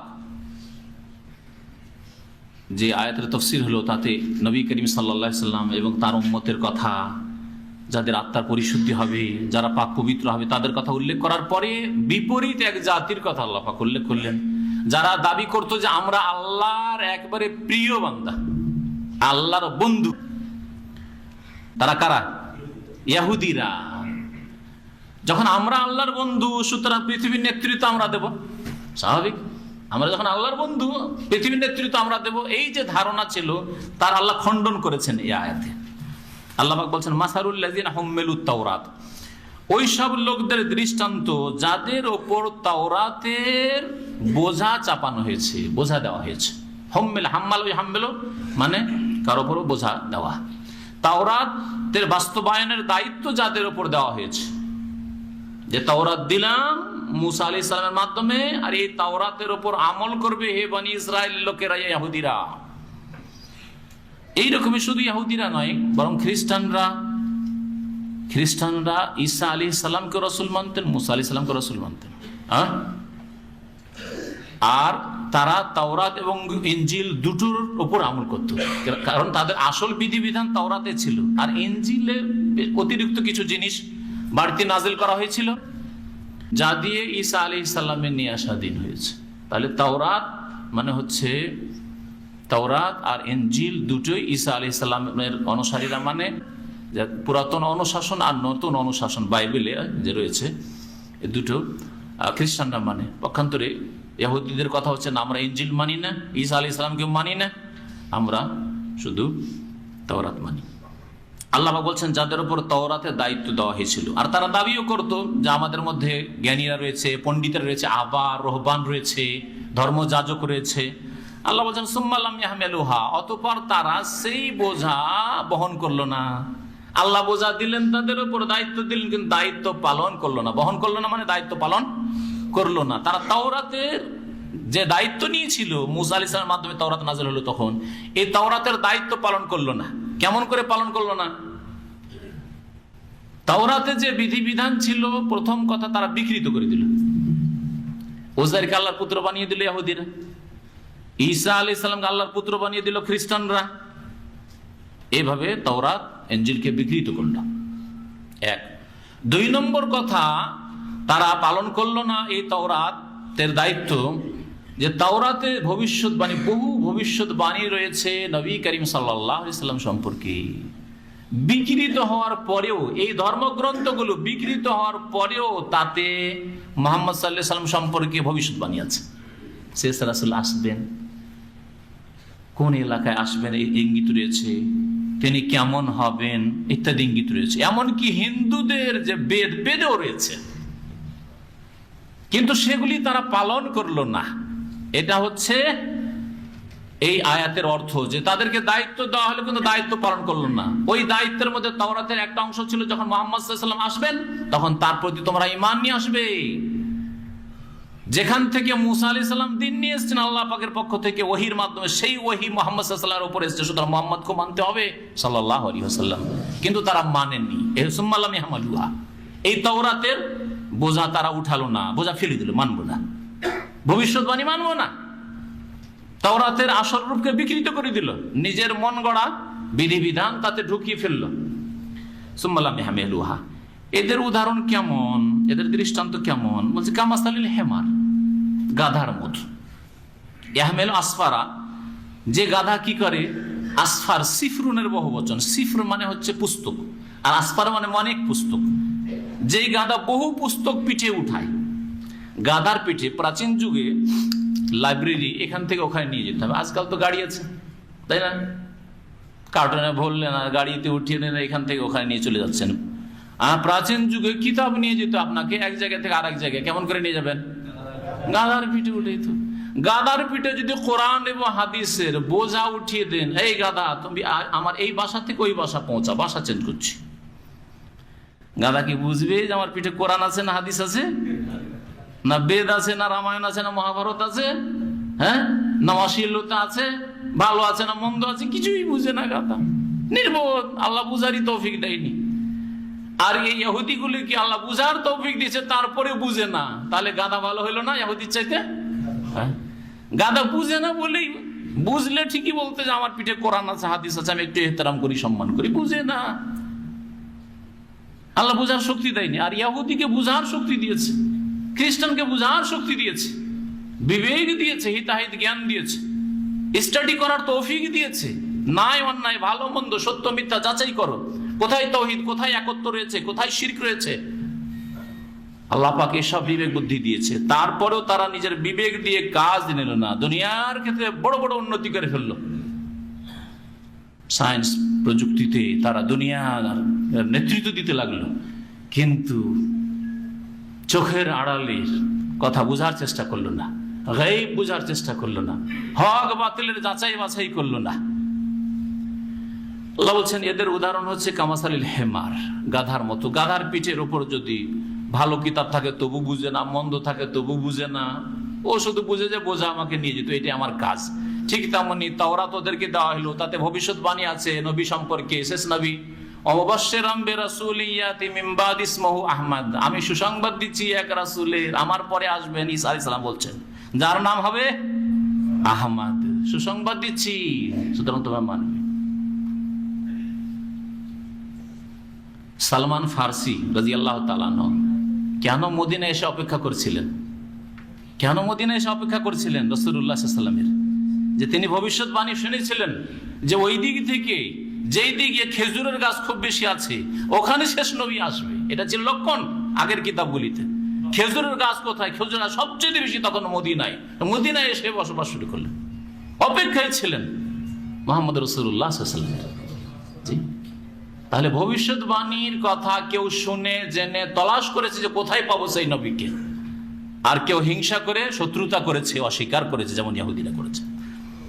ইহুদিদের আলেম আব্দুল্লাহ বিন সালাম রাদিয়াল্লাহু তাআলা আনহু তিনি নবীর কথা শুনতেই আর নবীর যেসব লক্ষণ পড়েছিলেন তাওরাতে, যেমনই দেখলেন, দেখার সাথে সাথে বিশ্বাস হয়ে গেল, কালিমা লা ইলাহা ইল্লাল্লাহ এলান করে দিলেন আর মুসলিম হয়ে গেলেন আব্দুল্লাহ বিন সালাম রাদিয়াল্লাহু তাআলা আনহু।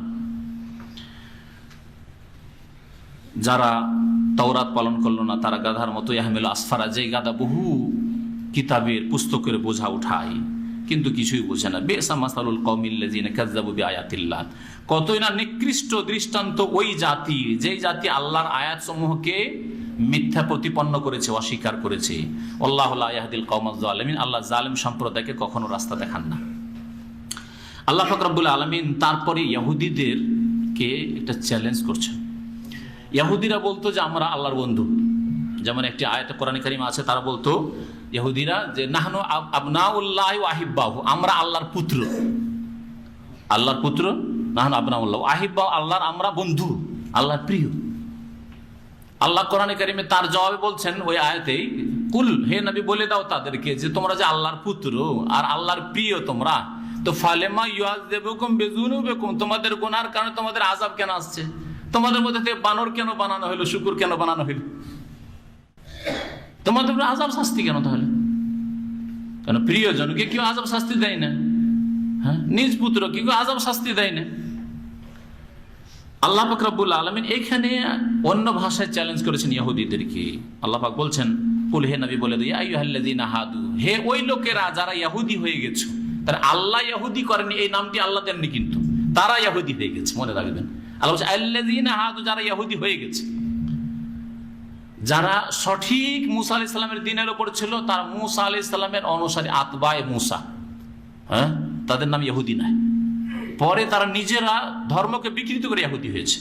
ওই রকমই যারা খ্রিস্টান, কোরআনে কারিমের ভাষায় নাসারা বলা হয়েছে, তারা নিজেরা নাসারা হয়েছে, কালু ইন্না নাসারা, আমরা নাসারা। আল্লাহ তাদেরকে নাসারা বলেননি। ঈসা আলাইহিস সালামের অনুসারী, তারা তখনকার মুসলিম ছিলেন। যখন দ্বীনকে তারা বিকৃত করলো, তাওরাত ইনজিলকে বিকৃত করলো, তখন তাদের নাম ইহুদি হলো অথবা নাসারা হলো। এই নামগুলি আল্লাহর দেওয়া নাই। যেমন মুসলিমিন নাম দেওয়া কার? আল্লাহর। ওয়াসাম্মাকুমুল মুসলিমিন, আল্লাহ পাক তোমাদের নাম মুসলিম রেখেছেন, অথবা ইব্রাহিম আলাইহিস সালাম তোমাদের নাম মুসলিম রেখেছেন। দুটো তাফসীর আয়াতে রয়েছে। কিন্তু ইহুদি আর নাসারা এই নামগুলি আল্লাহ প্রদত্ত না, আল্লাহর দেওয়া নয়, বরং ওরাই বাছাই করেছে দ্বীনকে, ধর্মকে বিকৃত করে। আল্লাহ তাই বলছেন, হে ওই লোকেরা যারা ইহুদি হয়ে গেছো, ইন জামতুম, তোমাদের যদি এই ধারণা থাকে, আন্নাকুম আউলিয়া লিল্লাহ, যে তোমরা আল্লাহ পাকের বন্ধু, তোমরা আল্লাহ পাকের বন্ধু, এই যদি দাবি থাকে, ধারণা থাকে, মিন দুনিন নাস, অন্য লোকেরা নাই, অন্য সমস্ত লোককে বাদ দিয়ে তোমরা আল্লাহ পাকের বন্ধু, এটা যদি তোমাদের দাবি থাকে, ফাতামান্নাউল মাউত, তাহলে মওতের আকাঙ্ক্ষা করো। কেন আল্লাহ মওতের আকাঙ্ক্ষা করতে বললেন? যদি, ভালো করে বুঝেন, যদি আপনি কাউকে খুব বেশি ভালোবাসেন, তাহলে তার সাথে সাক্ষাৎ করতে চাইবেন না চাইবেন না? দ্রুত চাইবেন না দেরিতে চাইবেন? কফিল যদি 3 মাস পর পর ছুটি দিত, আর যদি স্যালারি আর টিকিটের পয়সা থাকতো, তো সবাই স্ত্রীর কাছে যেতেন না? কারণ ভালোবাসেন, ছেলে মেয়েকে ভালোবাসেন, ঠিক না? তো আল্লাহ বলছেন যে তোমরা যখন আল্লাহর বন্ধু, তাহলে স্বাভাবিক আল্লাহর যখন বন্ধু, আল্লাহ খুব তোমাদেরকে ভালোবাসে, তা আল্লাহর সাথে দ্রুত সাক্ষাৎ করতে চাইবে। আর আল্লাহর সাথে দ্রুত সাক্ষাতের পথ হচ্ছে মৌত। মরলে আল্লাহর সাথে সাক্ষাৎ হবে, মরার আগে তো আল্লাহর সাথে সাক্ষাৎ হবে না। তাহলে আকাঙ্ক্ষা করো যে আমরা মরে যাই, কারণ আল্লাহর সাথে আমরা মিলবো। আল্লাহ আমাদেরকে ভালোবাসে, আমরা আল্লাহকে খুব ভালোবাসি, আল্লাহর প্রিয়জন, সুতরাং আমরা মৌতের সাথে সাথে আল্লাহর সাথে সাক্ষাৎ করতে চাই। দেখি তোমরা হক পথে আছো নাকি। সত্যিকার অর্থে যদি আল্লাহর বন্ধু হও, তাহলে মৌতের আকাঙ্ক্ষা করবে। কিন্তু আসলে তো আল্লাহর বন্ধু না, আল্লাহর শত্রু। আল্লাহ বলছেন কখনো এরা মৌতের আকাঙ্ক্ষা করবে না, বরং মৌতকে ভয় করে। এত বেশি মৌতকে ভয় করে, মৌত থেকে পালায়, যে তারা যদি আল্লাহ বলেছেন সূরা বাকারায়, ইহুদিরা আকাঙ্ক্ষা করে যে হাজার হাজার বছর যদি বাঁচতে পারতাম। হাজার বছর বাঁচতে চাই, মরতে চাই না। তাহলে কি করে আল্লাহর বন্ধু হইলে তোমরা? বন্ধু সম্পর্কে নবী সাল্লাল্লাহু আলাইহি ওয়াসাল্লাম মান আহাব্বা লিকা আল্লাহ আহাব্বাল্লাহু লিকাহু, যে আল্লাহর সাথে সাক্ষাৎকে ভালোবাসে, আল্লাহ তার সাথে সাক্ষাৎকে ভালোবাসে। খাঁটি যারা মুমিন হবে, সে যদি জানতে পারে আজকে আমার মত, তো সে পিছপা হবে না। আলহামদুলিল্লাহ, আমি এখানে থাকার চেয়ে এখান থেকে বেশি আরাম পাবো ওখানে গেলে। দুনিয়াতে কত কষ্ট, কত টেনশন, কত পেরেশানি, কত দায়িত্ব আর কত ঝুঁকি। আর মরে গেলে আমি আল্লাহ পাক রব্বুল আলামিন, আল্লাহকে ভালোবাসি, আল্লাহ আমাকে ভালোবাসেন, আল্লাহর কাছে পৌঁছিব, খুশির খবর।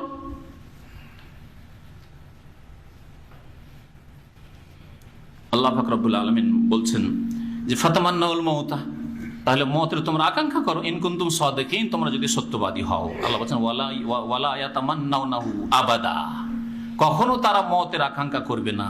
কেন কেন তারা ইহুদিরা মরতে চাইবে না? বিমা কাদ্দামাত আইদিহিম, কারণ তাদের হাত অগ্রিম পাপ পাঠিয়েছে, অনেক পাপ করেছে। পাপ করার লোক কখনো মরতে চাইবে না, দুনিয়াতেই থাকতে চাইবে। বিমা কাদ্দামাত আইদিহিম, দুনিয়াতে জন্মসূত্রে যারা মুসলিম, তাদের অবস্থা এরকমই কিন্তু দেখবেন। যারা পাপী লোক, তারা মনে করে আমাদের যা কিছু এখানেই তো, সুতরাং কখনো মরতে চায় না, কখনো মরতে চায় না। আর আল্লাহর নেক বান্দা, সে সবসময় প্রস্তুত হয়ে আছে, মরে গেলেও আমার লস নেই, আর দুনিয়াতে থাকলে আমার লস নেই। দুনিয়াতে থাকলে আমার নামাজ রোজার নেকি বাড়বে, আর যদি দুনিয়া থেকে চলে যায়, তো দুনিয়ার টেনশন আর বালা মুসিবত থেকে আমি আরাম পেয়ে যাবো, আলহামদুলিল্লাহ, তাই না? কিন্তু যে পেট পূজারি মুসলিম, বেনামাজি মুসলিম, হ্যাঁ পাপী মুসলিম, ও তো মরলেই আযাব, তার শাস্তি, মরতে চায় না। এই জন্য নবী সাল্লাল্লাহু আলাইহি ওয়াসাল্লাম বলেছেন যে পাপী লোকের যখন মওতের সময় আসার, যখন মালাকুল মওতকে দেখে নেয় যে এখন তো রূহ কবজ করবে, তখন পালাতে চেষ্টা, রূহ দৌড়াদৌড়ি ছোটাছুটি শুরু করে দেয়, পালাবো যাবো, আমি যাবো না, টেনে হেঁচড়ে বের করে নিয়ে যাওয়া হয়। পক্ষান্তরে মুমিন লোকের যখন রূহ কবজ করা হয়, তখন কলস থেকে যেমন পানি ঢালতে কোনো কষ্ট লাগে না, পানি একটু কাত করলে পানি পড়ে যায়, ঠিক তেমনি রূহ বেরিয়ে চলে আসে আগ্রহের সাথে ফেরেশতাদের হাতে, যে দ্রুত আমাকে নিয়ে চলো, তাড়াতাড়ি আমি যাবো।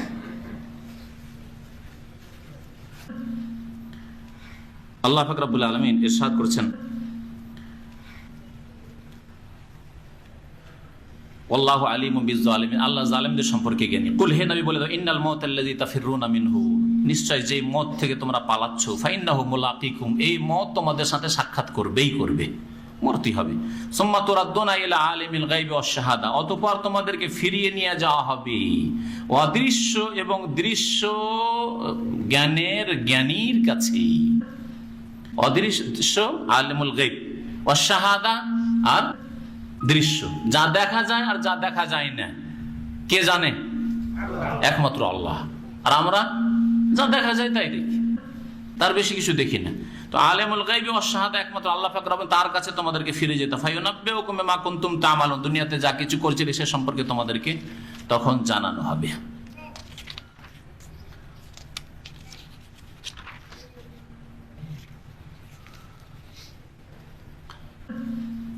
আল্লাহ পাক রব্বুল আলামিন তারপর ইরশাদ করেছেন, ইয়া আইয়ুহাল্লাযীনা আমানু ইযা নুদিয়া লিস-সালাতি মিন ইয়াউমিল জুমআ ফাসাউ ইলা যিকরিল্লাহি ওয়া যারুল বাই' যালিকুম খায়রুল লাকুম ইন কুনতুম তা'লামুন। ইয়া আইয়ুহাল্লাযীনা আমানু, এখানে জুমার প্রসঙ্গ, আর এই প্রসঙ্গকে নিয়েই বা এখানে জুমার কথা উল্লেখ করা হয়েছে মিয়মিল জুমা, এই শব্দকে নিয়ে বা এই বিষয়টিকে নিয়ে এই সূরার নামকরণ হয়েছে সূরা জুমা, সূরাতুল জুমা। আল্লাহ পাক এখানে সূরা জুমায় জুমার কথা উল্লেখ করেছেন। এই জুমার দিন যে আমরা এই আজকের দিনে আছি, জুমার দিনকে জুমার দিন কেন বলা হয় কে বলতে পারেন? হ্যাঁ জি, একত্রিত। জামা আজমা মানে একত্রিত করা বা একত্রিত হওয়া। জামা আজমা মানে একত্রিত করা। তো জুমার দিনকে জুমার দিন এই জন্য বলা হয় যে এই দিন মানুষকে একত্র করে। কোথায় একত্র করে? জি জি, জুমা মসজিদে। জুমা মসজিদে মুসলিমদেরকে একত্রিত করে এই দিন, মানে জুমার নামাজ পড়ার জন্য লোকেরা হাজির হয়। পক্ষান্তরে ওয়াক্তিয়া নামাজে ওই তো মাঠে ঘাটি পড়ে নিল, হ্যাঁ, যে যেখানে আছে সেখানে পড়ে নিল, কারণ সব জায়গায় নামাজ পড়া যায় যাচ্ছে। প্রয়োজনে যদি মসজিদ কাছে থাকে যাবেন, আজান শুনলে যাবেন, কিন্তু মাঠে আপনি কাজ করছেন, মাঠে নামাজ পড়বেন। পক্ষান্তরে জুমার নামাজের জন্য মাঠ ঘাট ছেড়ে জামে মসজিদে আসতে হবে।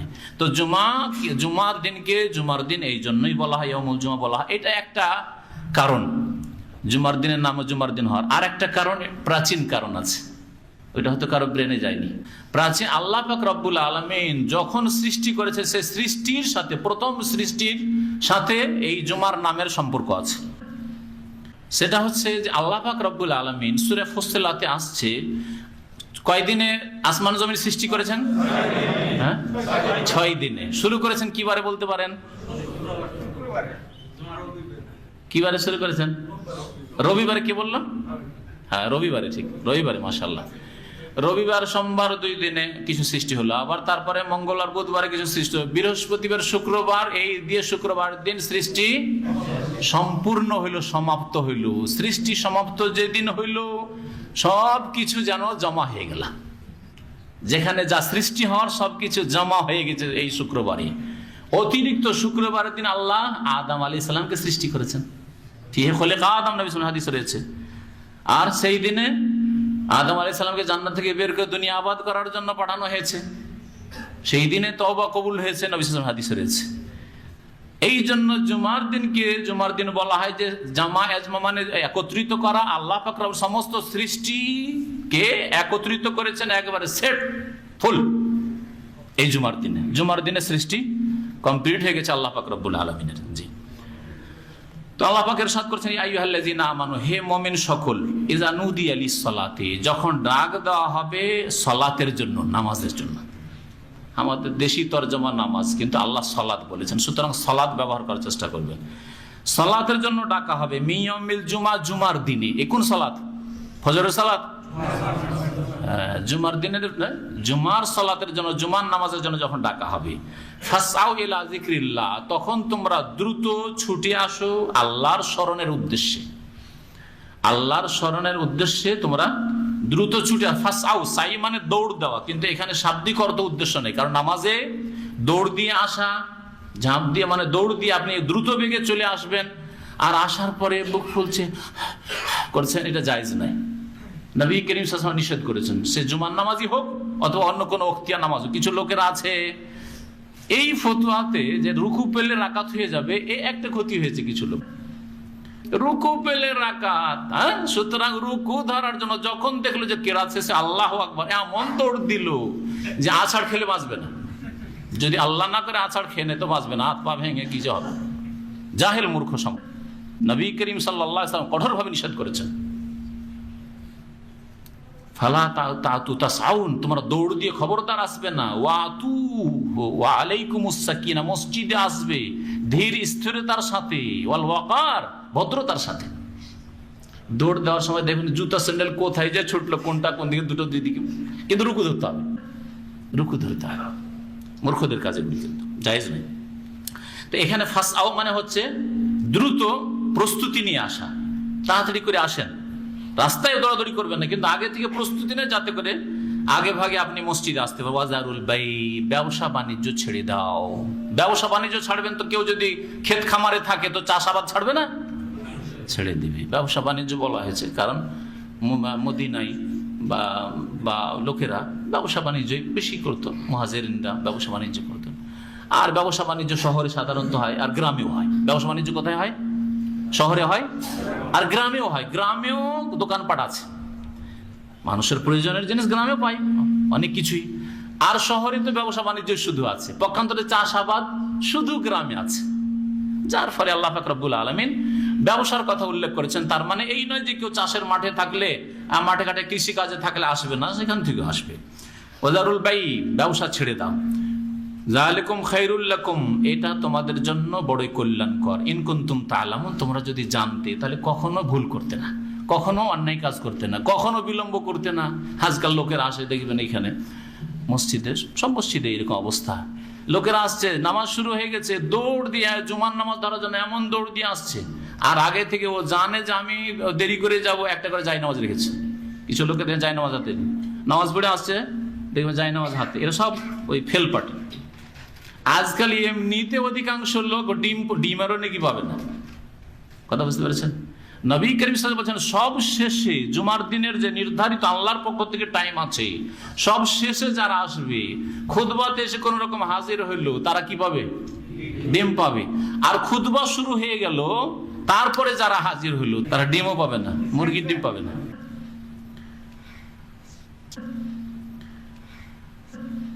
আল্লাহ পাক রব্বুল আলামিন বলছেন যে তোমরা যদি জানতে তো এতে বড়ই কল্যাণ ছিল। সুবহানাল্লাহ। আমরা দুনিয়ার ক্ষেত্রে জানছি, যদি কফিল আপনাকে 1000 বেতন দেয়, আর অন্য জায়গায় যদি আপনার কাছে অফার আসে 5000 রিয়াল বেতন, থাকবেন না পালিয়ে যাবেন? শতকরা 90 জন পালিয়ে যাবে। 1000-এর জায়গায় যদি 5000 পায়, শতকরা 90 জন পালিয়ে যাবে। দরকার নাই, 2 বছর এই কামা নিয়ে থাকলেও চলবে। 1-এর জায়গায় 5 পাবো, কি দরকার? আর তারপরে আমি রোদ্রে কাজ করছি, আমি এসিতে বসে কাজ করবো, থাকবো কেন? তাই না? এইরকম অনেকে করে। আর নবী করিম সাল্লাল্লাহু আলাইহি ওয়াসাল্লাম বলছেন যে 1-এর জায়গায় 5000 না 27000 পাবে। 1000-এর জায়গায় 27000। কিসে? ওয়াক্তিয়া নামাজে। ওয়াক্তিয়া নামাজ ঘরে না পড়ে যদি মসজিদে পড়েন তো কত গুণ পাবেন? 25 বা 27। দিনের নামাজ 25 আর রাতের নামাজ 27, মাগরিব এশা ফজরে 27 গুণ পাবেন। চিন্তা করেন আপনি, তাহলে 1 রিয়ালের জায়গায় যদি 27 রিয়াল কোথাও পান, কাজে থাকবেন। 1 রিয়াল ঘন্টা চাকরি করছিলেন, আজকাল তো অনেকে যায় ঘন্টায় চাকরি করেন, হ্যাঁ, সাপ্লাই জানে 1 রিয়াল ঘন্টা, আর হঠাৎ করে খবর আসলো 25 রিয়াল ঘন্টা, সেই দিনে কাজ ছেড়ে পালিয়ে যাবেন। ওখান থেকে আজকেরও কাজ কমপ্লিট করবো না, বেতন 1 মাসের বেতন, অসুবিধা নেই, বেতন ছেড়ে পালিয়ে যাবো। চিন্তা করেন আপনি। আর সুবহানাল্লাহ, আর নামাজের ক্ষেত্রে এত অনীহা, গাফিলতি। কিছু লোক নামাজ পড়ে কিন্তু ঘরে মহিলাদের মতো ঘরে নামাজ পড়ে, আর বাকি তো অধিকাংশ বেনামাজ। ও 1 রিয়ালও চাই না, ও 1 রিয়ালও চাই না, দরকার নেই। কত হতভাগা। ইন কুনতুম তা'লামুন, আল্লাহ এই জন্য বলেছেন, এই যে ইন কুনতুম তা'লামুনের তাফসীর, তোমরা যদি জানতে তো বড়ই কল্যাণকর তোমাদের জন্য। দুনিয়া রিয়াল বুঝছো, টাকা ডলার বুঝছো, সেই জন্য তুমি এত ছুটেছো এর পিছনে। কিন্তু আল্লাহ পাকের কাছে কত বড় পুরস্কার রয়েছে, সেই পুরস্কারের কথা তুমি জানো না, জাহিল। ইন্নাহু কানা যালুমান জাহুল, আল্লাহ বলেছেন না যে হামালাহাল ইনসান, আল্লাহ আমানত যখন দিলেন, আসমান জমিন উঠাইলো না, পাহাড় উঠাইলো না, মানুষ উঠি নিল। ইন্নাহু কানা যালুমান জাহুলা, আর মানুষ বড়ই জালেম আর বড়ই মূর্খ। কত মূর্খতা যে পয়সার পিছনে ছুটে কিন্তু নেকির পিছনে ছুটে না। দুনিয়ার 60 বছরের বয়স যে 60 বছর, এর জন্য ছুটে, চিরকাল সেখানে থাকতে হবে তার জন্য ছুটে না, তার জন্য কোনো চিন্তা নেই। আল্লাহ বলছেন ফাইজা কুদিয়াতিস সালাহ, সুতরাং নামাজ যখন সমাপ্ত হয়ে যাবে, জুমার সালাত যখন সমাপ্ত হয়ে যাবে, ফান্তাশিরু ফিল আরদ, আর মসজিদে বসে থাকার প্রয়োজন। আল্লাহ বলছেন যে সারাদিন মসজিদে বসে থাকো। ফান্তাশিরু ফিল আরদ, পৃথিবীতে তোমরা ছড়িয়ে পড়ো। ওয়াবতাগু মিন ফাদলিল্লাহ, আল্লাহ পাকের অনুগ্রহ সন্ধান করো। ওয়াজকুরুল্লাহ কাসীরা, আল্লাহ পাকের অনুগ্রহ মানে কি? হ্যাঁ, রিজিক, হালাল রিজিক। এই জন্য মসজিদে ঢোকার সময়, মসজিদের ভিতর, মসজিদ হচ্ছে আল্লাহর রহমতের জায়গা, আর মসজিদের বাইরে হচ্ছে আল্লাহর অনুগ্রহ ফজলের জায়গা। হ্যাঁ, রহমত আর ফজল মনে রাখবেন। মসজিদে ঢোকার সময় দোয়া আছে, আল্লাহুম্মা ইফতাহলি আবওয়াবা রাহমাতিকা, আল্লাহ তোমার রহমতের দ্বার খুলে দাও, রহমতের দরজা খুলে দাও। কারণ মসজিদে রহমত নেওয়ার জন্য এসেছেন আপনি। আর মসজিদ থেকে যখন বের হচ্ছেন তখন রুজির দরকার, নিজের পেট আছে, নিজের স্ত্রী আছে, নিজের পরিবার, ছেলে মেয়ে আছে, বাপ মা আছে, খরচ দিতে হবে। তাই আল্লাহুম্মা ইন্নী আসআলুকা মিন ফাদলিকা, আল্লাহ এখন তোমার অনুগ্রহ, ফজল চাই, মানে রুজি চাই। দোয়াতে হিকমত আছে। মসজিদে বেরোলে ফজল বলবেন, আর মসজিদে ঢুকলে রহমত বলবেন। আল্লাহ বলছেন ওয়াবতাগু মিন ফাদলিল্লাহ, আল্লাহর অনুগ্রহ সন্ধান করো মাঠে ঘাটে, ব্যবসা বাণিজ্যে, যেখানে যারা আছে, যে চাকরিতে আছে চাকরিতে। ওয়াজকুরুল্লাহ কাসীরা, এবং আল্লাহকে বেশি বেশি স্মরণ করো। আল্লাহ বলছেন ওয়াজকুরুল্লাহ কাসীরা, এবং আল্লাহকে খুব বেশি বেশি স্মরণ করো। ব্যবসা বাণিজ্যে চলে গেলেন, রুজি সন্ধান করতে গেলেন, সেখানেও আল্লাহ পাককে খুব বেশি স্মরণ করো, যাতে করে মসজিদ থেকে বেরিয়ে গুনাহ শুরু না হয়। ওয়াজকুরুল্লাহ কাসীরা, মাঠে ঘাটে নেমে গেলেন, ব্যবসা বাণিজ্যে যখন গেলেন, আল্লাহ রুজি সন্ধান করার জন্য, তখন আল্লাহ পাককে বেশি বেশি স্মরণ করতে বলা হয়েছে। মসজিদ থেকে বেরিয়ে বিড়ি সিগারেট ধরিয়ে দিল যেসব মুসলমান, আল্লাহকে স্মরণ করলো? কখনো স্মরণ করলো না। কোন স্মরণ করলো যে মসজিদ থেকে বেরিয়েই হারাম খাওয়া শুরু করলো? মসজিদ থেকে বেরিয়ে ব্যবসা আর মিথ্যা কথা বলা শুরু করলো। খামসারিয়াল খামসারিয়াল খামসারিয়াল খামসারিয়াল বলছে যে মুমকিন আর বারিয়াল, বলছে মাফি ফায়দা, মিথ্যা কথা একবার। 2 রিয়ালে কিনেছে, খাসারা, লস লাগবে আমাকে, মিথ্যা কথা। কোথায় আল্লাহকে স্মরণ করলো? এই জন্য আল্লাহ পাকে স্মরণ করতে বলা হচ্ছে রুজি রোজগারি কি। মসজিদ থেকে বেরিয়ে ডিউটিতে তাড়াতাড়ি যাও, মসজিদ থেকে বেরিয়ে আপনি এদিক ওদিক ঘোরাফেরা করছেন, সুপারভাইজার নেই, ফোরম্যান নেই, কফিল নেই, অসুবিধা নেই, ঘোরাঘুরি করছেন। কফিল থাকলে সালাম ফিরে টান দিতেন না। আল্লাহকে খুশি করার চেষ্টা করে, মানুষকে খুশি করলে আল্লাহ সন্তুষ্ট করে দেবে। আল্লাহকে নারাজ করে মানুষকে খুশি করার চেষ্টা করবেন না। আল্লাহ পাক ফরজ করেছেন, যেই ফরজ, যে রুজি রোজগার করছেন, আপনি বেতন নিচ্ছেন, সুতরাং ডিউটি সুন্দরভাবে করবেন। ওয়াজকুরুল্লাহ কাসীরা, বেশি বেশি আল্লাহকে স্মরণ করা। তাহলে ব্যবসার ক্ষেত্রে, ব্যবসায় যাওয়ার ক্ষেত্রে, আল্লাহ রুজি সন্ধান করতে গিয়ে আল্লাহকে বেশি বেশি স্মরণ করতে বলা হয়েছে। এই জন্য বাজারে গেলে বাজারের দোয়া আছে। এই আয়াতের আমল করে নবী করিম সাল্লাল্লাহু আলাইহি সাল্লামের এই হাদিস, হ্যাঁ, বাজারে ঢোকার দোয়া কার জানা আছে? হাতগুলি দূরে আসছে এখানে, হ্যাঁ, কি বলেন? হ্যাঁ, কি একজন বলেন, একজনকে বলতে দেন, একজনকে।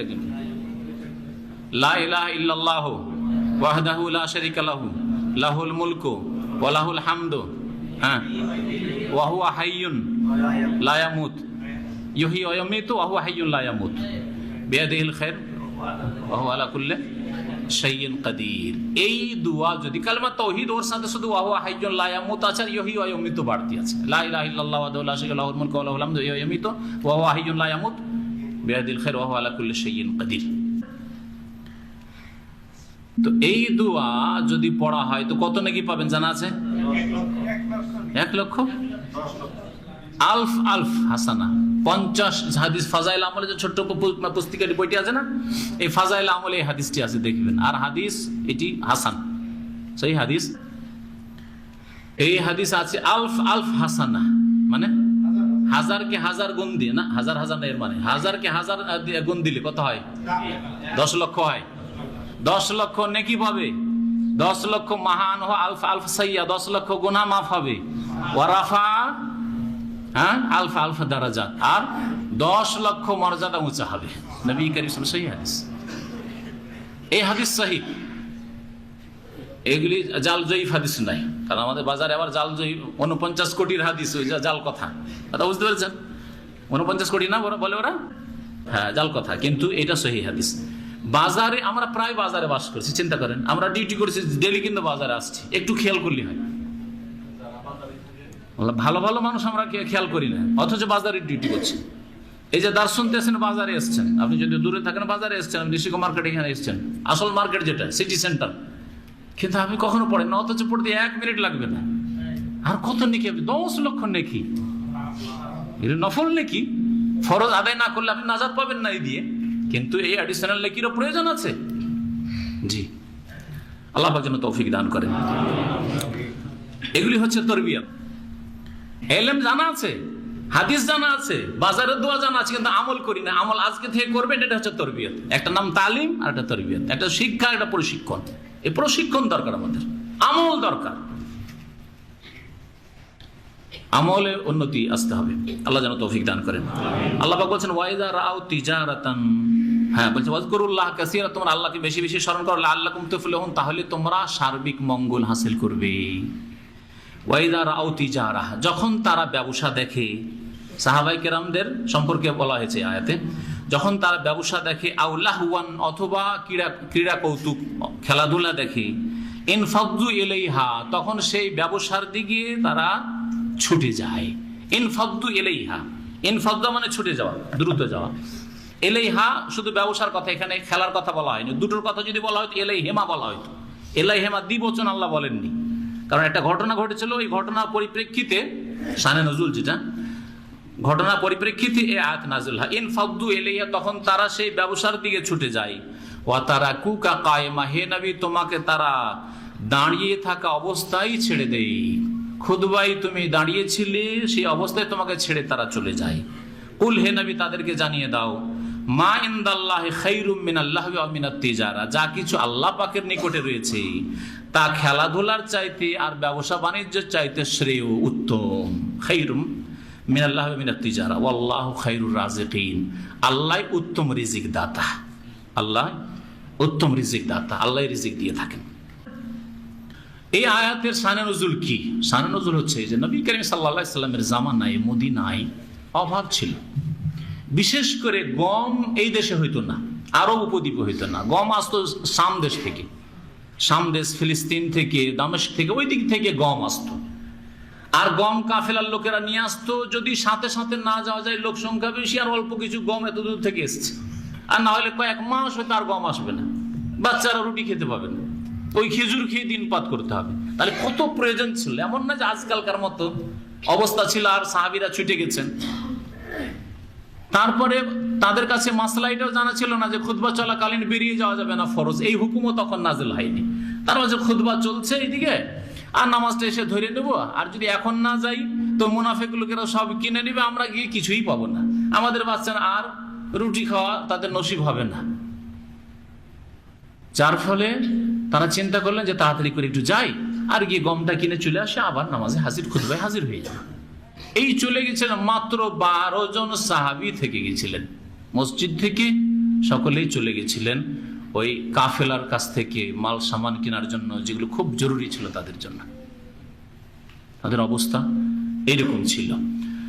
কারণ সাহাবায়ে কেরামদের সম্পর্কে আমাদের ভালো ধারণা হইতে হবে। যদি আজকালকার প্রেক্ষাপটে ধরেন যে মসজিদে খুতবা চলছে আর কিছু গুরুত্বপূর্ণ জিনিস বিক্রি হইতে আসছে আর দৌড় দিয়ে চলে গেছে, তাহলে সেই লোকগুলি সম্পর্কে আপনার ধারণা কি হবে? বাজারের বাজে লোক, তাহলে এত দুনিয়ামুখী লোক। তা আপনি যদি এইরকমই ধারণা করেন, আজকালকার জামানার মতো মনে করলে ওইরকমই মনে করবেন, কিন্তু না, আসমান জমিন পার্থক্য আছে। তখন যে অবস্থা ছিল, আপনি চিন্তা করুন, আপনার বাচ্চারা যদি 6 মাস ধরে চাউল না পায়, ভাত না খেতে পায়, এইরকম দুর্ভিক্ষ থাকে, আর সেই সময় জুমা মসজিদে আচানক খবর আসে যে কিছু চাউল বিক্রি হইতে এসছে, টাকা আছে আপনার কাছে, আপনার পরিস্থিতিটা কি হবে চিন্তা করুন। চিন্তা করুন আপনি। জি, এইরকম পরিস্থিতিতে তারপরে আমরা মাসলা জেনে গেছি যে খুতবা শোনা ফরজ, আয়াত নাযিল হয়েছে, পরে আয়াত নাযিল হইল, এই আয়াত নাযিল হইল, তখন পর্যন্ত আয়াত নাযিল হয়নি। তারা ভেবেছেন যে সুন্নাত কাজ আছে, ঠিক আছে, সুন্নাতটাতে নাই হলাম, ফরজ নামাজ এসে হাজির হয়ে যাবে। তাতে হবে কি, সাহাবায়ে কেরামদের ভালোবাসা বৃদ্ধি পাবে, সাহাবায়ে কেরামদের শ্রদ্ধা বৃদ্ধি পাবে, তাদের অবস্থা পরিস্থিতি আমরা বুঝতে চেষ্টা করব, মানুষের সম্পর্কে সুধারণা আমাদের জন্মিবে, বিশেষ করে যারা আমাদের আদর্শ, যেই দল আমাদের জন্য আদর্শ দল, রাদিয়াল্লাহু তাআলা আজমাইন। তো আল্লাহ পাক রব্বুল আলামিন এই আয়াত নাজিল করেন এই ঘটনার পরিপ্রেক্ষিতে। 12 জন মাত্র থেকে যায়, নবী সাল্লাল্লাহু আলাইহি ওয়াসাল্লাম খুতবা দিতে থাকেন, আর বাকি সবাই চলে যায় গম কেনার জন্য, যে কাফেলার লোকেরা এসছে, আগে বিক্রি হয়ে যাবে আর পাবো না। তারপরে কিছু অমুসলিম আছে, তারা কিনে নেবে, মুশরিক আছে তারা কিনে নেবে, হয়তো ইহুদিরা আছে তারা কিনে নেবে, আমরা পাবো না। তখন আল্লাহ পাক রব্বুল আলামিন এই আয়াত নাযিল করেন, ওয়াইযা রাউ তিজারাতান আও লাহওয়ান ইনফাদ্দু ইলাইহা, যখন তারা ব্যবসা দেখে অথবা খেলাধুলা দেখে, তখন ব্যবসার উদ্দেশ্যে তারা দৌড় দিয়ে চলে যায়। ওয়া তারাকুকা কায়মা, হে নবী তোমাকে দাঁড়িয়ে থাকা অবস্থায় ছেড়ে চলে যায়। কুল মা ইনদাল্লাহি খায়র, আল্লাহর কাছে যা রয়েছে তা হচ্ছে বড়ই কল্যাণকর, খেলার চাইতেও এবং ব্যবসা বাণিজ্যের চাইতে। আল্লাহু খায়রুর রাজিকিন, আল্লাহ শেষখানে কেন বললেন? এই জন্য বললেন যে দেখো, যদি তোমাদের কাফেলার মাল সামান শেষ হয়ে যায়, পেলে না গম, আল্লাহ উত্তম রিজিক দাতা, আল্লাহ অন্য কোনো ব্যবস্থা করবেন। আল্লাহর উপরে এইরকম ভরসা মজবুত করো যে ঠিক আছে, মাল সামান পাবো না, কিন্তু আমার নামাজ ঠিক থাক, আল্লাহ উত্তম রিজিক, নামাজ পড়ার পরেই আমি যাব। যেমন হঠাৎ করে এখানে পরীক্ষা, ইমানের পরীক্ষা, অনেক ভাইরা বলে এরকম, দোকানদাররা, দোকানটা আজান হয়েছে, আল্লাহু আকবার আজান হয়েছে, দোকান লক করতে যাচ্ছে, ওই সময় একটা বড় ধরনের কাস্টমার এসছে, কয়েক হাজার রিয়ালের মাল নেবে, বেশি লাগবে না, 10 মিনিট লাগবে, 10 মিনিট 15 মিনিট লাগবে, তারপরে হয়তো জামাত ধরে নিতে পারবো। চিন্তা করেন, সেই সময় আপনার পরীক্ষা ইমানের পরীক্ষা। যারা ট্যাক্সি চালান, ট্যাক্সি, এখানে ট্যাক্সির ড্রাইভার, আজান হয়ে গেছে, আর সেই সময় কাস্টমার বলছে এয়ারপোর্টে যাবো, 60 রিয়াল। যদি জামাত ধরি এখানে, তাহলে 60 রিয়াল পাচ্ছি না। আর যদি 60 রিয়াল নিই, তাহলে এয়ারপোর্টে যেতে যেতে নামাজ শেষ হয়ে যাবে, নামাজ জামাত পাবো না। এখন কি করবেন? বলতো সেরুন আল হায়াত দুনিয়া করবেন? হ্যাঁ, দুনিয়ার টাকা পয়সাকে প্রেফার করবেন, আপনি প্রাধান্য দেবেন, না আপনার নামাজকে প্রাধান্য দেবেন, জামাতকে প্রাধান্য দেবে? এখানে ইমানের পরীক্ষা। আল্লাহ বলেছেন যে দুনিয়াকে প্রাধান্য দেবে তার স্থান জাহান্নাম, ফরজ ওয়াজিব ছেড়ে দিয়ে বিশেষ করে। আর যে দ্বীনকে প্রাধান্য দেবে তার জন্য জান্নাত। ফাম্মান তাগা ওয়া আসারাল হায়াতাদ দুনিয়া ফাইনাল জাহিমা হিয়াল মাওয়া। আম্মা পারা একটি সূরা রয়েছে, যেই ব্যক্তি সীমা লঙ্ঘন করলো, মানে ফরজ ওয়াজিব ছাড়ছে, ওয়া আসারাল হায়াতাদ দুনিয়া, দুনিয়ার জীবনকে প্রাধান্য দিল, ফাইনাল জাহিমা হিয়াল মাওয়া, জাহান্নাম তাদের বাসস্থান, জাহান্নাম তাদের বাসস্থান। যাই হোক, এই আয়াতগুলির শেষখানে এই আয়াত থেকে বেশ কিছু মাসলা মাসাইল ইস্তেমাত হয়। যদি বিস্তারিত তফসির করতাম তা আর একদিন বসতে হইতো, আর এই ছোট্ট সূরার জন্য আর একদিন বসলে আবার আমাদের তফসির যে পৌঁছিতে হবে একটা নির্দিষ্ট স্থান পর্যন্ত, আমরা হয়তো এই বছর পৌঁছিতে পারবো না। সেই জন্য আমি সংক্ষেপ করলাম। তবে কয়েকটা জিনিস বলছি। এই আয়াতগুলি থেকে জুমার নামাজ সম্পর্কে কয়েকটি মাসলা আমরা স্পষ্ট জানতে পারলাম। প্রথম কথা, জুমার নামাজ, জুমার সালাত ফরজ। আল্লাহ বলছেন ইযা নুদিয়া লিস-সালাতি মিন ইয়াউমিল জুমআহ, এটা কোন নামাজ? জুমার নামাজ। তাহলে জুমার নামাজ ফরজ, এই আয়াত দিয়ে ফরজ করা হয়েছে।